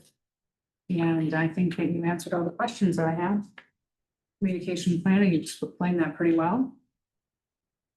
I think it's a really unique, interesting way to adjust the fee policy to reach your cost recovery. Yeah, I support it too. I think you guys did an incredible lift to get all this packages together, and just a lot of really good work. So thank you for doing that. And I'm waiting to see what the communication plan is. Expertise in it, right? Yeah, same. I'm curious about the communication.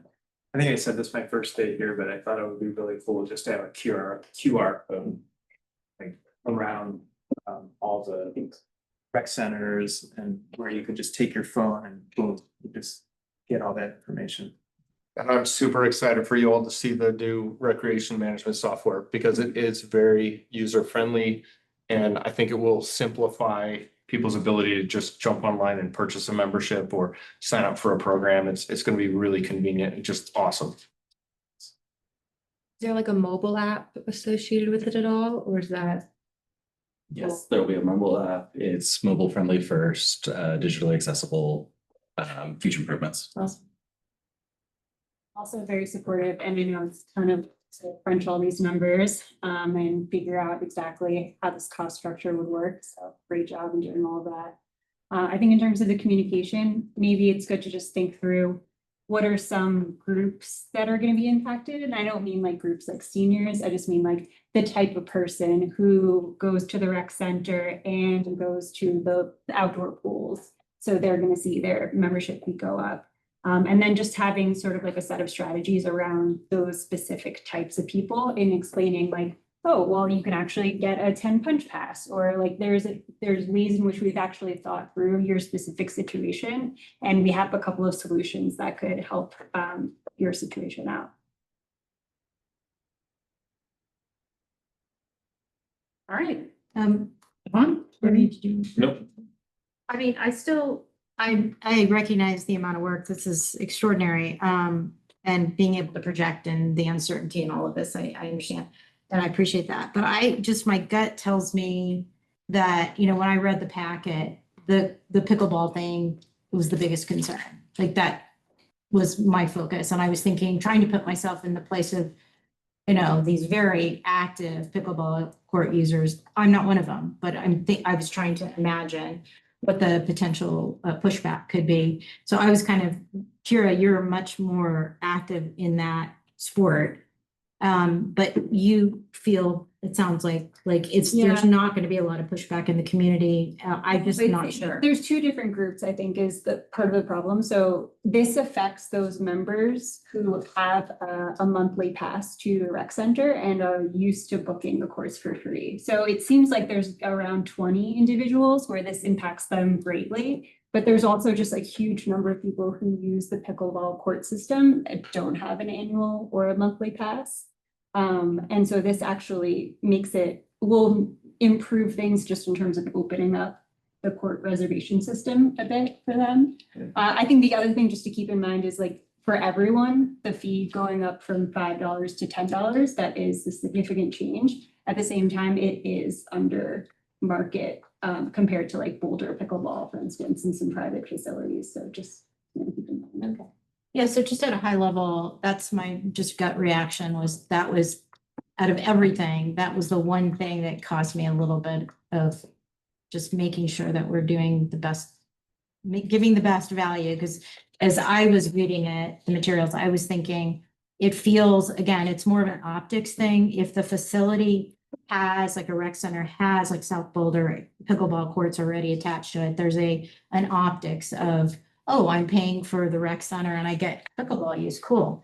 And by peeling that off, I'm just a little bit concerned that there could be pushback in the community for those who want the rec center value, but then have to pay another layer of cost to use the pickleball courts. And I just want to make sure that people don't feel like, well, why does the non-payer get the same access and I'm having to pay extra? So that was just the biggest thing I would flag as something to just ponder or think through a little bit more. I know you've already done that, but just that would be the one thing. I'm also very supportive. I think you all did a great job.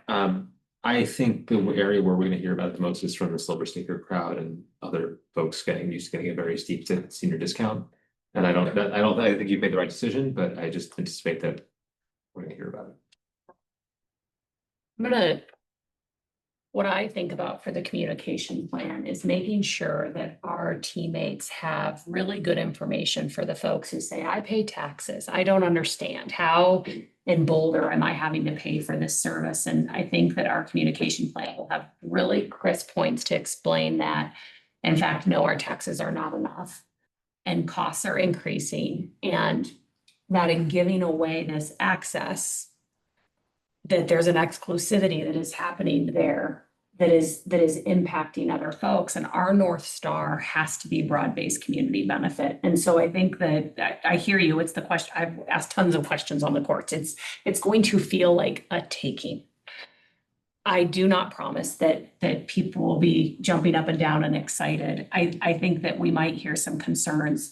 Let that not be a reflection of really good work, right? It's a reflection that it's a change and that people might be disappointed. And so I say that to prepare us all that we are in a world where we cannot be giving things away for free, for which there is a market for a fee and for a charge.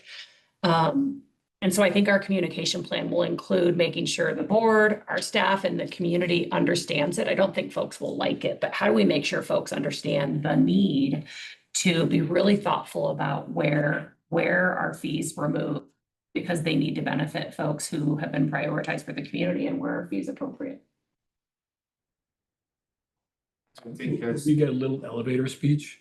We can give you an elevator speech. We will definitely do that. And I do think the fact that the entire court system will be consistent. And if no one is utilizing the court, you can step on and utilize that court for free. So all this does is charge those that want to guarantee their time on their court that they want to utilize. So if you wanted to go earlier in the day, there's plenty of courts across the system, or there will be in really good condition. And there'll be a lot available, and there'll be the opportunity to just walk up and go play pickleball. We will still keep the reservations for BOCO pickleball. For the group reservations will still continue to happen on a quarterly basis. That will not change. Those fees, you will see the fee increase on those in October. So there'll be a little bit of a fee increase associated with those, but I think it really is that individual benefit, to guarantee my court at my time. There's a cost to that. And so that was our rationale, and that's also what was recommended in the court system plan from the external consultant. And many of our community members that are involved in BOCO pickleball or tennis saw that court system plan and were very actively involved in that process. That's good to hear.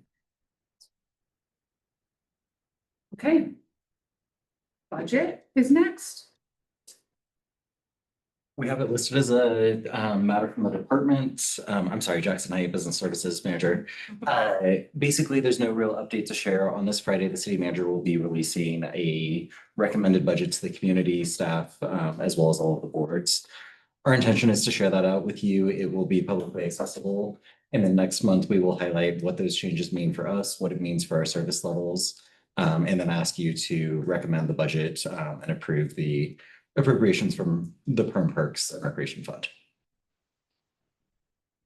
No presentation this month. That is it. So For 60 minutes. That's a miss. 60 seconds. I think it says 30 minutes, but yeah, that's a miss. Yeah. There's a weird timing thing that actually we're gonna revise for next year, that we could come start the budget process with you all a little bit later. Because per the charter, your role is to comment on the city manager's recommended budget, and just with the flow of meetings and the cadence this year, it's not out yet. And so we can't share it with you yet to comment. Well, I appreciate, because there were so many new members that, you went through it early, which is helpful, so. We'll get Caroline up to speed about that. Thank you. Just that way, I was looking at the agenda for May, so I was my.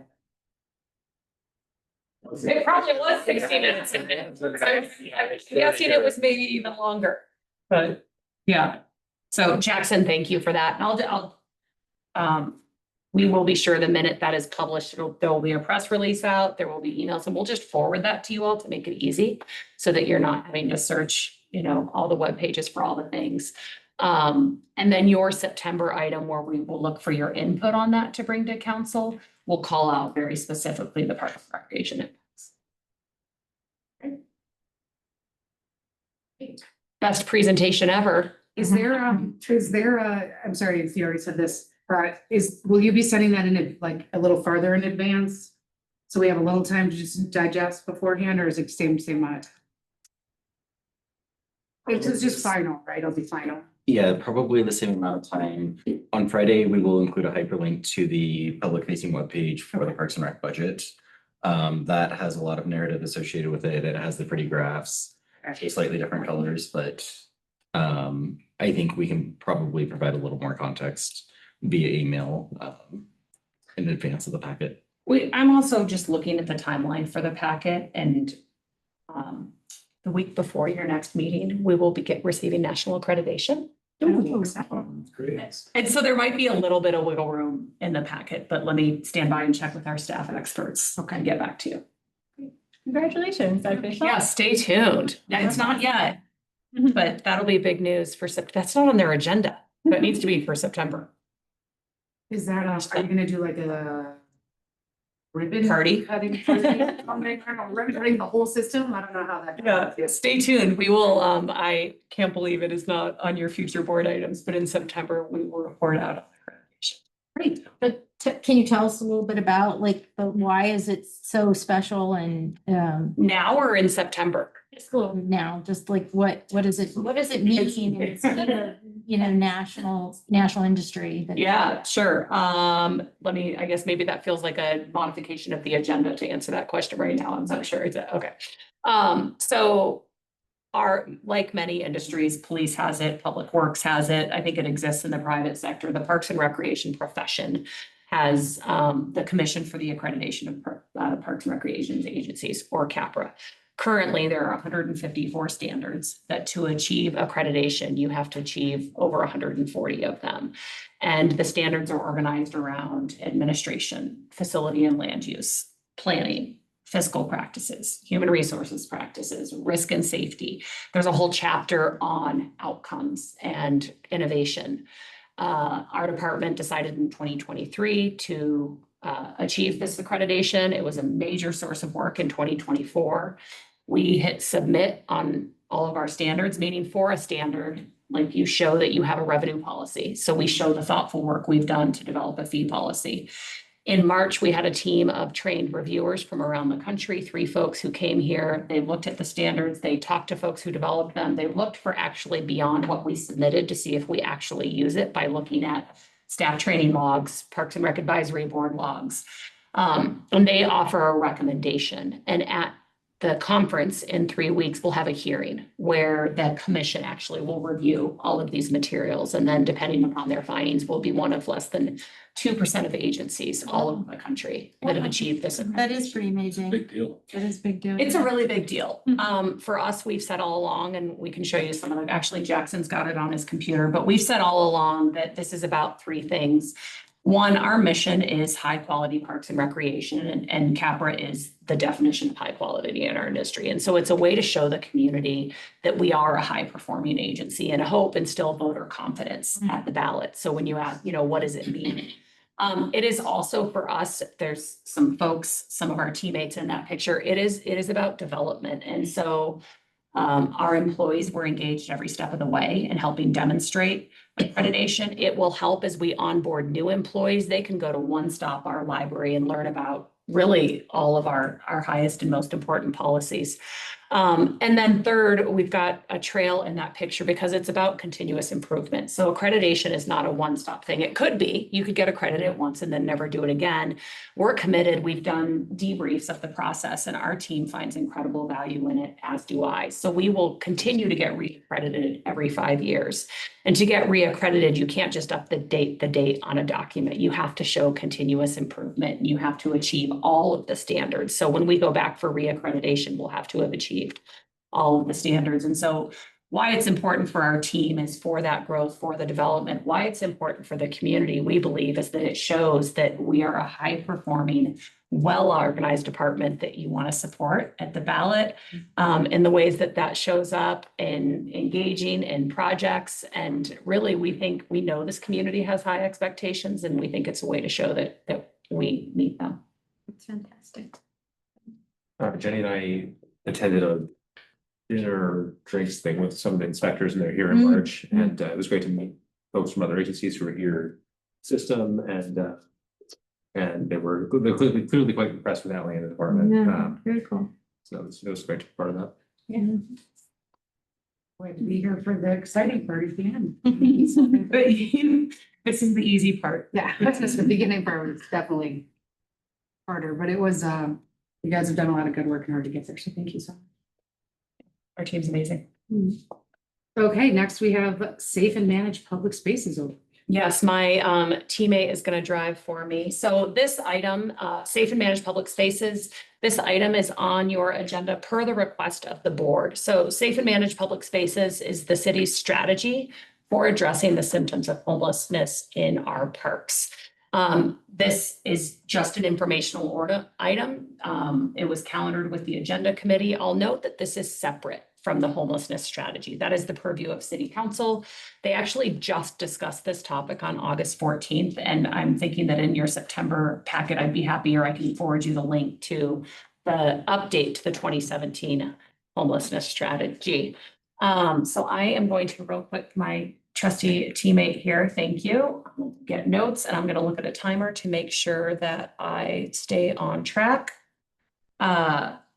All right, so any questions before I dive in? Okay, why SAMPs? I want to call out that these are old pictures. These are actually from 2023, but safe and managed public spaces really got organized in 2021 because we were seeing significant impacts on public spaces Rough sleeping, which is also referred to as unsheltered camp, homelessness or unsanctioned camping. Rough sleeping is the term that is being used because it describes individuals sleeping outdoors or in places not meant for habitation, such as streets or parks. Boulder's strategy is now using this term because we want to emphasize the harsh and dangerous conditions faced by those living without shelter and the public health necessary to prevent such behavior. And so this is not the current state, but in 2023, 21, 22, 23, we were seeing issues across the parks.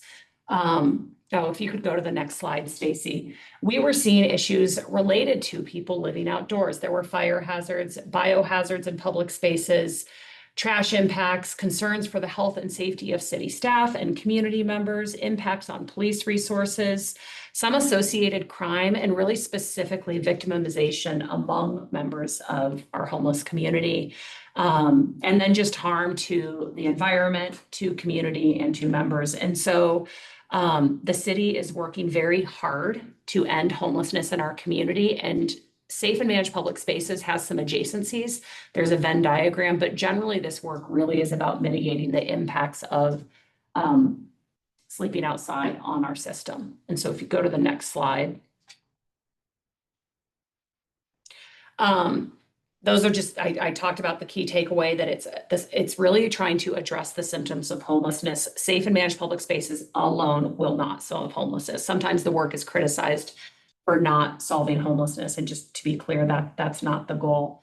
There are abatement protocols and an action plan that were first created in 2023. They've been updated every single year, always keeping respect of all individuals centered in this. And so many members, our elected officials, do ride-alongs with our police department, and everyone I know who has ever done that with the Safe and Managed Public Spaces team comments on the dignity and respect with which they do their work.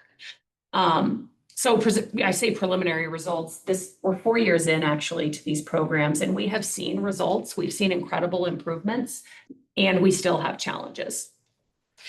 If you go to the next slide, I am not going to read all of this to you. On the right is a heat map of where we see most of the rough sleeping in our community. You can see it concentrates along the water and drainage ways, mainly Boulder Creek and Goose Creek. But they occur in other pockets throughout the city. The program does have defined goals. There's a dashboard online if you're curious about the outcomes or the ways that it's measured. That information, the SAMPS public page is very robust. It has FAQs, it has a dashboard and reporting out on these goals. And I'll call out some of the access to public space and public infrastructure is not unimpeded. There were instances where folks would set up and establish their daily living activities in doorways of buildings adjacent to playgrounds, and those have impacts and effectively privatize public space. So that is one of the goals that we're trying to achieve. We're trying to protect waterways and really make sure everyone feels welcome in a park. If you go to the next slide. So we want to show here that this is a cross-departmental holistic approach, and I want to celebrate this. I just talked to a colleague in another community in our state, and they don't have the partnership with the police department or the human services department or the utilities department. They, as the Parks and Recreation director, are trying to manage this alone. And I'm so grateful that's not the case here in Boulder. We have an interdisciplinary team that is working really hard. We have an internal operations team that is housed with our utilities department. This is amazing. It's been in place since 2021. There was one team and now there are two. This is really beneficial for two reasons. In the before, we contracted with someone to do this work, and it was an environmental cleanup company. When there were national disasters, large natural disasters, they would prioritize to hurricane recovery or wildfire recovery, and we were left unsupported here in our community. The other benefit is now that it is in-house, our staff are trained in the ways that we expect this work to be completed, and there's a better level of service. There are relationships, folks throughout the community. We have a ranger team that is supporting Parks and Recreation. That has not existed since 2012. It went away for a lot of different reasons, and we've brought that back. We now there's the open space ranger team. There, for a lot of reasons, do not work on the urban parkland. And so now we have a team of urban park rangers. There's the downtown ambassadors. Be There is an outreach team in Housing and Human Services. There's a dedicated police support data analytics, and the legal support I want to call on is huge. The deputy city attorney is our liaison to this work, again, making sure that everything is done is constitutional. You go to the next slide. The Urban Ranger program is a huge success. That was initially a pilot in the 22 budget, and now it has ongoing funding. We have a ranger supervisor. We have 2 year-round rangers, and then they're supplemented with temporary rangers who work 9 months. They do education and outreach across the system. They've done events to activate the skate area under the library. They do coffee with a ranger with other groups. They do safety and enforcement, and they also do event and project safety. So for our Wildwoods play area, as we were establishing that area, the rangers were often present as we established this new use, as we've done field trips with the local daycare, with the schools they support at the Wednesday Farmers Market. And we just hear really positive returns on the work that they're doing to support and help make sure special events can happen safely downtown. With the next slide, we just briefly summarize the process because we know there's a lot of questions in the communities on both. I'll be clear, and I often start this conversation. I missed that tonight. This is a polarizing topic. It's really hard because we're trying to balance two tensions. Folks who are sleeping outside in our parks are often our most vulnerable community members. Substance abuse, addiction, and mental health issues are very high in this population, making them very vulnerable. There are a lot of health issues, and the lifespan of someone who is sleeping outside is significantly lower than other members of our community, and we want to help those folks. At the same time, we want all of our public spaces to feel safe for the entire community. We're constantly balancing those two tensions. The way that we enforce Boulder's camping ban, we do have a camping ban. It's been on the books for a long time. It does not allow tents in our parks, propane tanks. Other acts of daily living or sleeping are not allowed in our parks. And so the way that that is enforced is through a 4-step process. First is we receive reports of rough sleeping across the community, and they're reviewed on a very regular basis. And I'm going to talk about the prioritization in a minute. And the teams prioritize where they'll be enforcing the camping ban. Where folks are camping, there's a 72-hour notice posted. And this is to give folks the opportunity to move, to take their belongings to go somewhere else. And this is in line with constitutional protections around illegal search or seizure. We regularly give folks trash bags. We give folks safe sharps disposals. And we engage with folks who are outdoors trying to connect them to services. All of that happens before actual cleanup day. On cleanup day, folks are asked to move along. They are again offered to connect to services and case management, sleeping, diversion, which could be connecting folks with their last known safe place. So that might happen in a myriad of ways. I am not an expert in that. And so again, that's an area where if there's a lot of detailed questions, that would be a housing and human services question. But that's all that is happening. It's also supported by the Boulder Police Department. After cleanup, there's maintenance. We do a lot of restoration. So for example, last summer, there was a lot of heavy activity along the southern bank of the creek in the civic area. And so there was a closure, there was reseeding and some restoration work to try and restore that habitat in the park condition. So that's the 4 steps to question, on both sides of it, we'll hear questions of how does the process work? And so hopefully that was helpful. And then last, just want to show folks how prioritized there are not resources to ensure that there is never any sleeping outdoors in Boulder, nor do I think is that necessarily the goal. But if there are reports of violence or crime, that gets heavy prioritization. And that can be the case, especially if a site becomes a magnet and becomes a draw. We do see an increase, unfortunately, in crime and victimization among members of the unhoused community. Life and safety risks. So if someone sets up and they are we see this in underpasses or at the bridges along Boulder Creek, those also get prioritized. We are the #1 city for flash flood risk in the state. We sit at the basin of 4 major drainage ways. And so that really is a significant life safety risk. Proximity to schools is a prioritizing factor.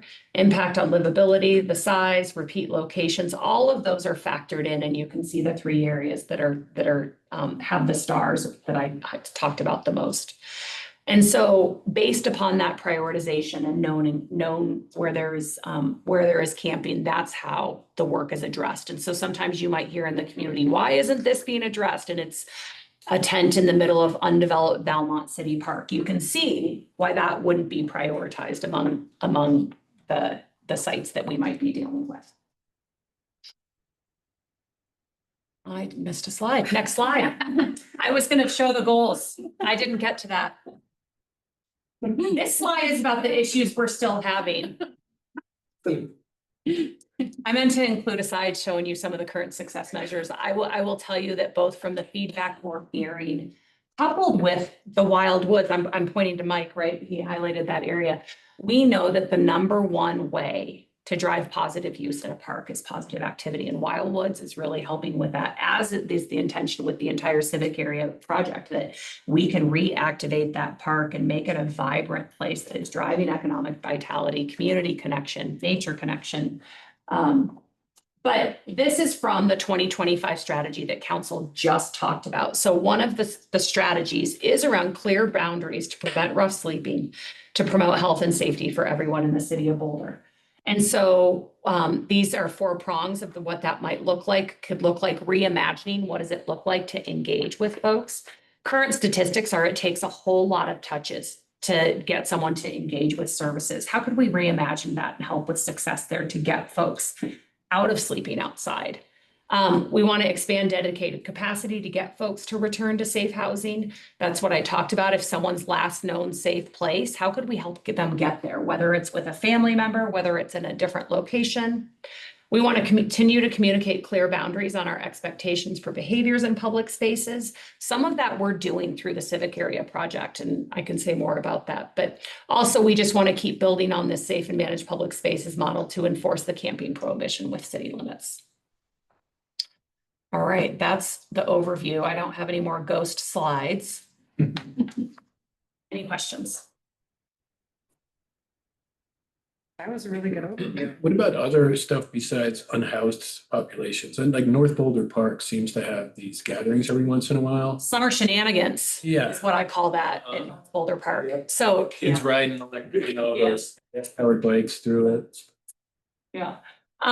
Did you want to take that with the engagement? Go for it. All I'm gonna say about North Boulder Park is I call it summer shenanigans, because without fail now for 3 summers in a row, the first day that BVSD is out of school, we get some young people who are super excited, not sure what to do, and cause a bunch of issues. And there is illegal activity. There's underage drinking, there's fireworks. It's dangerous. PD has been there the last 3 Thursdays. This year it settled down a lot faster than previous years due to, some of the great partnership with the police department. We are coming back to you, I'm not sure exactly which month, to talk about North Boulder Park and the upcoming investments there. And I'll hand it over to Mark to talk about how that might further promote some positive activity. Yeah, just to the point you've raised, and we basically sat down and said, when we're doing the placemaking, the design, let's do the space activation, which is what you saw with some of the stuff in Civic. So we've actually engaged the teen population at North Boulder Park in partnership with Growing Up Boulder, where 2 teen leaders work with a group of 10. And actually in September, that's going to turn into a group of 50 teens meeting to discuss what they'd like to see in the park. So the goal is, instead of sort of stepping back for it and bringing, you need the PD side of it sometimes when you've got the social behavior or illegal behaviors. How do we develop more social behaviors in the park, work with the teens, they take ownership, and hopefully that creates more social behaviors. And in the presentation, we're hoping to have a couple of the teens present actually their thoughts on the park and how that can inform the design program. So you'll hear from those young people at the October meeting, I think is what it's calendared. Yeah. How do you think the, in that clutch report, it showed and they wanted an additional $11 to $15 million for those extra services in your last slide. How do you think the city is gonna manage that with the budget? Are they gonna do anything about it, or?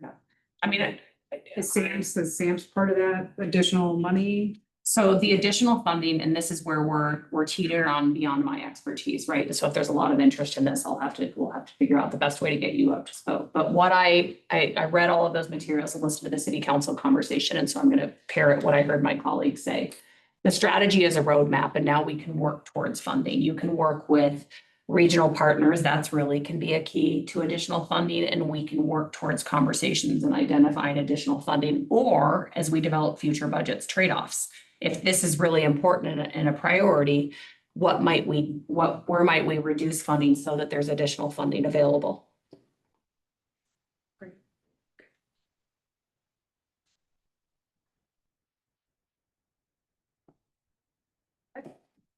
Questions? All right, that was easy. All right. We have. I'm on the right month now. August, yes, okay. So now we have matters from the board, new member welcome and onboarding, which we've completed. Right? Talked a little bit about it. I don't know if you were going to talk about how you do mentorship and support. That was the intent of this item. We have mentorships. Yeah, and like a more normal year, we would have more experience on the board, so we would pair you up with someone who's been around a while and you have close relationship with that person. This year, you have Jenny and I. You'll reach out to any one of us at any time. Say the talk or go for coffee and Right. anything like that. Yeah, we'd be more than happy to. Anybody who's looking for any. The other thing I would mention is that we do have like focus areas, which we call it project liaisons. Everyone else on the board has been assigned or self-assigned to a project, like things like the rec center project and North Boulder Park and Central Park civic area. So we don't need to force this on you tonight, but like at a future meeting, we'll maybe ask for your help focusing on a particular area, or if there are areas that you're particularly interested in, you should say so. Can we add that to the next matters from the next meeting matters from the board, just so we can take a look at it and. I actually wrote a note earlier to follow up because I think I know one of the things that has happened in the last 3 months while we have been working fast and furiously to develop this work amidst a hiring freeze and amidst peak season is I think we owe you all some follow-up on the board liaisons. Great. Okay, perfect.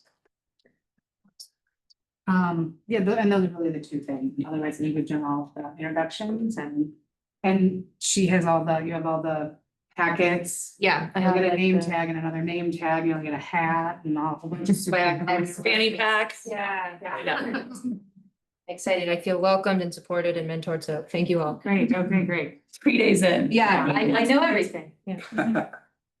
Then we have community culture, the CCRS tax item on the November 2025 ballot. Do we want to talk about that? This is matters from the board and you two placed, yes. Is it on there? I can't remember why. You wanted Well, to there's a talk ballot about, measure coming up. you wanted to talk about the board's role in engaging or supporting the measure.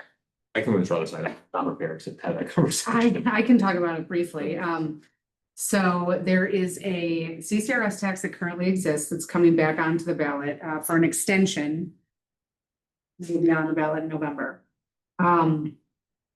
With that in mind, the money that's going towards that ballot measure will benefit parks. So one of the things that we had talked about is that we want to talk positively about that and potentially we considered writing a letter signed by the board to go to council to tell them that how that particular tax, because it's something that can affect our department. We didn't write anything, clearly, so we'll have to talk a little bit more about that. But in the meantime, as we further discuss this, because this is where we're August and then September, so ballots will come out November 15th. Will, in your personal capacity, if you feel the need to look a little bit farther in to see how it can affect the Parks Department, please feel free to do that and know that you can, in your own personal capacity, always reach out to the council and tell them, how do you feel about it? You know, like, I would support it.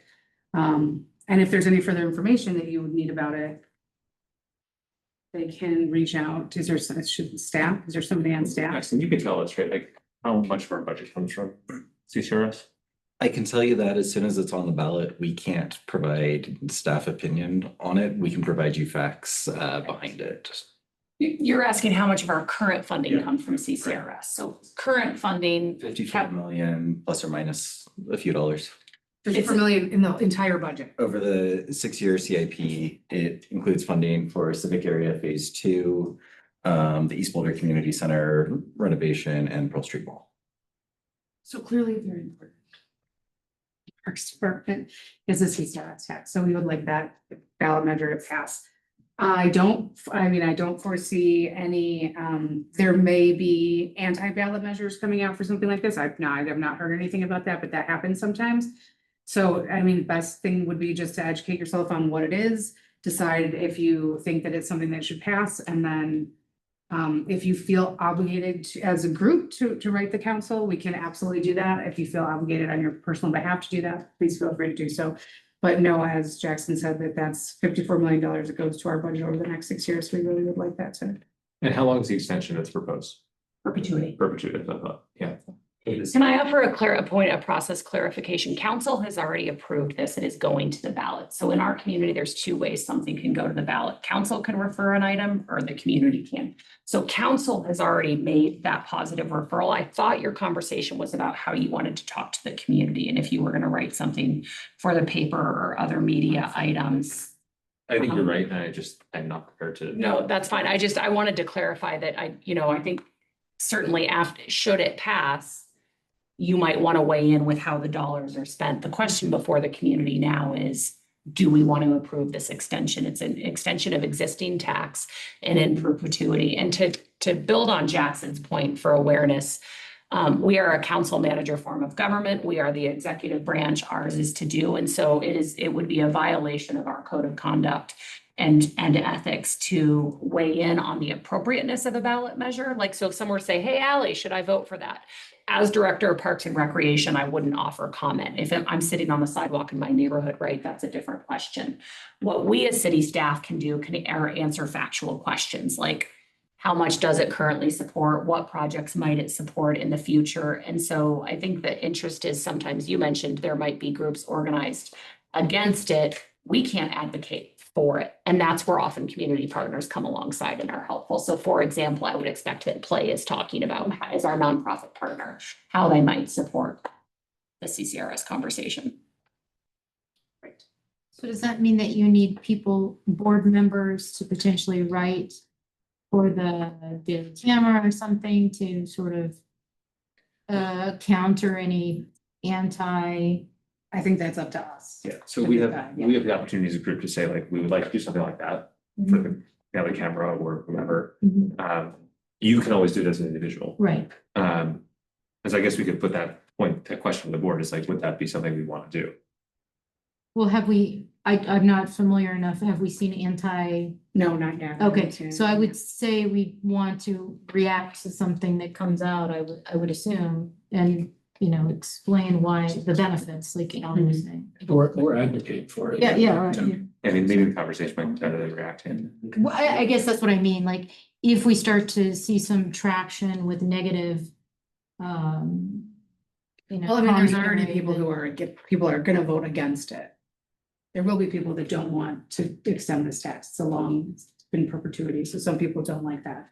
I haven't seen any specific organized groups get together for that, Okay. but not everybody likes this one. So the question is just, do we want to do an educational piece for the Right. paper to kind of hopefully preempt? Right. Yeah, I see. Have you seen anything like this that's been impactful before? Has the board written in the Daily Camera or done Well, any other types of events? In my time, which is not that long on this board, we have not spoken up about a ballot measure like this.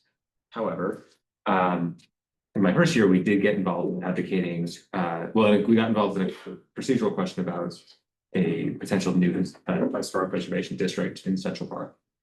And we, as a board, came to a consensus and then rendered an opinion to City Council that they had solicited from us.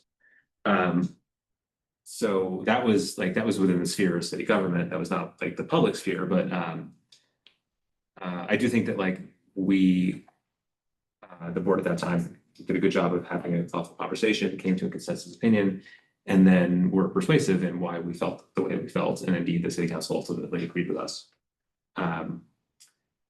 So I do think that this like could be a valuable use of our time.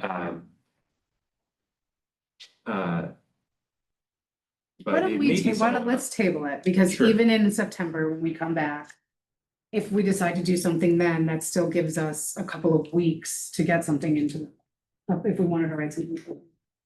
Does that sound good? That's That fine. gives everybody some time to think about it. And just remember as we move forward that we cannot all communicate via email or any other way on business outside of here as a group only to. Just a reminder. Another process point, because I heard you say earlier that anyone in their individual capacity can say anything to anyone in time. And I want, as a point of onboarding, Caroline, is to speak as a group.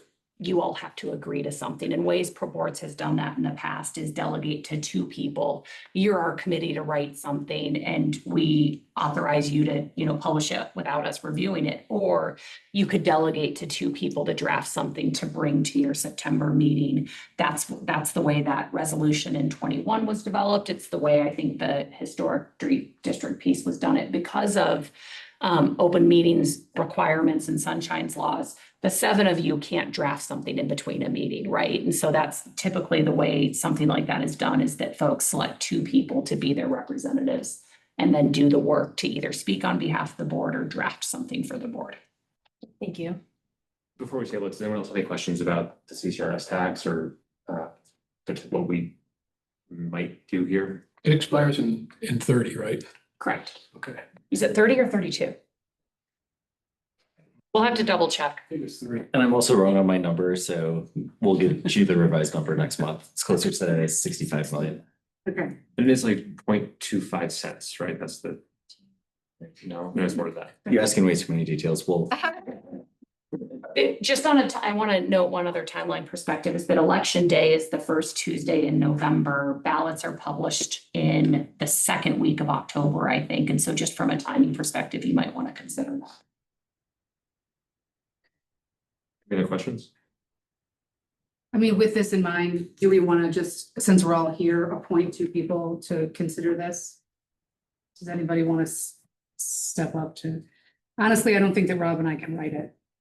Because I already got something turned down from BRO because I'm a candidate. I would think we might want to wait till September. Okay, that'll give us 2 weeks to get something written in the paper then. When do we meet in October? Well, if the ballots come out October 15th, Right, so if so we we, would have to get it in the paper before the ballots. yeah, at or around that time, Yeah. yeah. I don't know. We can wait. I'll just point out again, process, if you wait until September, you're not only delegating 2 people, you would be approving them to publish it without your review. If you wanted it to publish before the October meeting. 22nd. October 20th, so that's what, 2 weeks after ballots come out? Isn't it the 27th? September? No, the October meeting. Oh, I'm looking at September. Yeah, the October meeting, I believe, is the 28th. Or the 27th. Yep. I mean, so maybe it does make sense to do something now and circulate it around at the September meeting. And we don't have to say, okay, we're gonna go forward with it or not. But we would have something to look at and decide what we want to do with it prior to when ballots come out. Is there anyone here in this room on this committee who feels that we should not extend this tax? I don't think we can afford not to. Okay, well, then, yeah, I think I agree with Michael. I think it makes sense to draft something for review. You and I can work on it, I just can't write it. I can write a draft or something and let you look at it. You don't even have to be involved. You don't want to. No, I would love to, I already been turned down from the BRO because of my current. Well, I think maybe we can have it's like the author will be like on behalf of the board. Like, Yeah. it'll be written by all of us. Right. Even if someone drafts it Okay. and others prove it. Okay. I'm sure the Daily Camera knows that you're correct, but. Daily Camera doesn't care. It's BRO. BRO. So far, though, only so far. Yeah. Michael, do you want to volunteer to be part of that?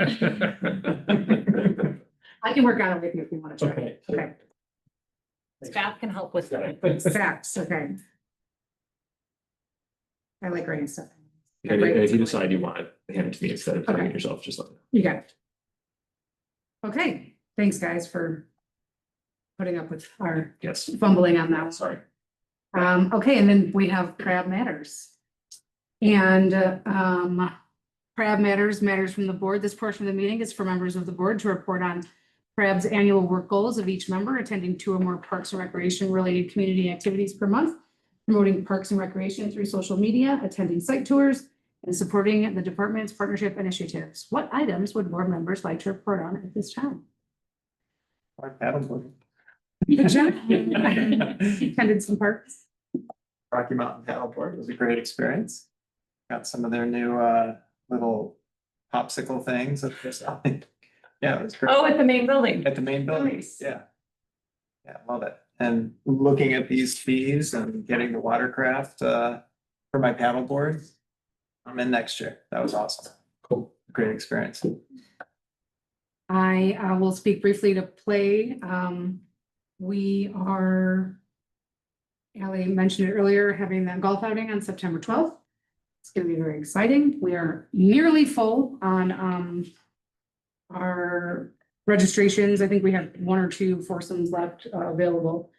Our fundraising is going really well, and I think we're looking to raise like something like $25,000 or $30,000. So that's where that was our goal. So that's where we're at. And there's still our like whole sponsors. So if anybody has, I don't know, a law firm or maybe you would consider, it's like $200 to put a little sign there. So feel free to reach out to me if you want to sponsor a whole saying law firms or whatever. And other than that, things are going well. So play is coming along. Tree Trust is going well, Play Pass is going well. And it's a great organization, which is another thing I should like to talk to you about, because I'm the liaison on the play board for this board right now, but if you'd be interested in joining that board, we would love to have you all. Yes, absolutely. We could talk about this also. And I've been to the thing at the park, to the sandbox, a couple of times for all the different community engagements, and it's been fun to see Jeff and Paige and stuff like that, so. Anybody else did anything good for parks or anything? I did that park champions thing with Wildwood Pop-Up Park. It is really cool. So I've been there about 4 times now. It's about a half an hour. You get nice swag, you get this volunteer laser and stuff. And you know, surprisingly, it's I anticipated that it would be in a difficult place because of its location by the band shell, and that there are a lot of unhoused people around there occasionally. But it's every time I've been there, there's about, except for one time, there's at least 3 families there with kids using it. And I normally go around 5 o'clock at night.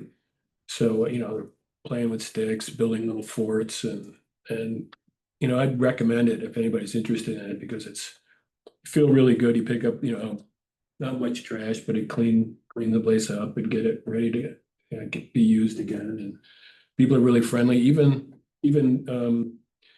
the unhoused people that I've run into are like, you know, what are you doing here? Why are you doing this? And they're really, you know, it's nice to communicate or liaise with them and to see that they appreciate to some extent what you're doing, cleaning up the tables and stuff like that. So it's a great experience. I'd recommend it. And I'm looking forward to doing it again next year if we pop it up again. Thanks for volunteering. Yeah, thanks for doing that. That's awesome. Sure. Yeah, I also went to the civic area event. I don't know if that was this month or last month, but yeah, amazing to see all of the community engagement. You can see everyone going around with stickers and like voting on the different projects they were interested in. I also just loved like overhearing sort of like, you know, because people are talking amongst themselves too on what they're interested in and what they like. So there was a lot of excitement, I think, around the different like projected new initiatives. And then also I've been to the Boulder Reservoir a couple of times to the Lakeside Grill. Very exciting that it got a liquor license. So I think that's going to even like expand that area. I can see that becoming very popular. All right. If there is no other points of conversation, our next board meeting is September 29th. And we're adjourned. Thank you, everybody. Thank you. Thank you.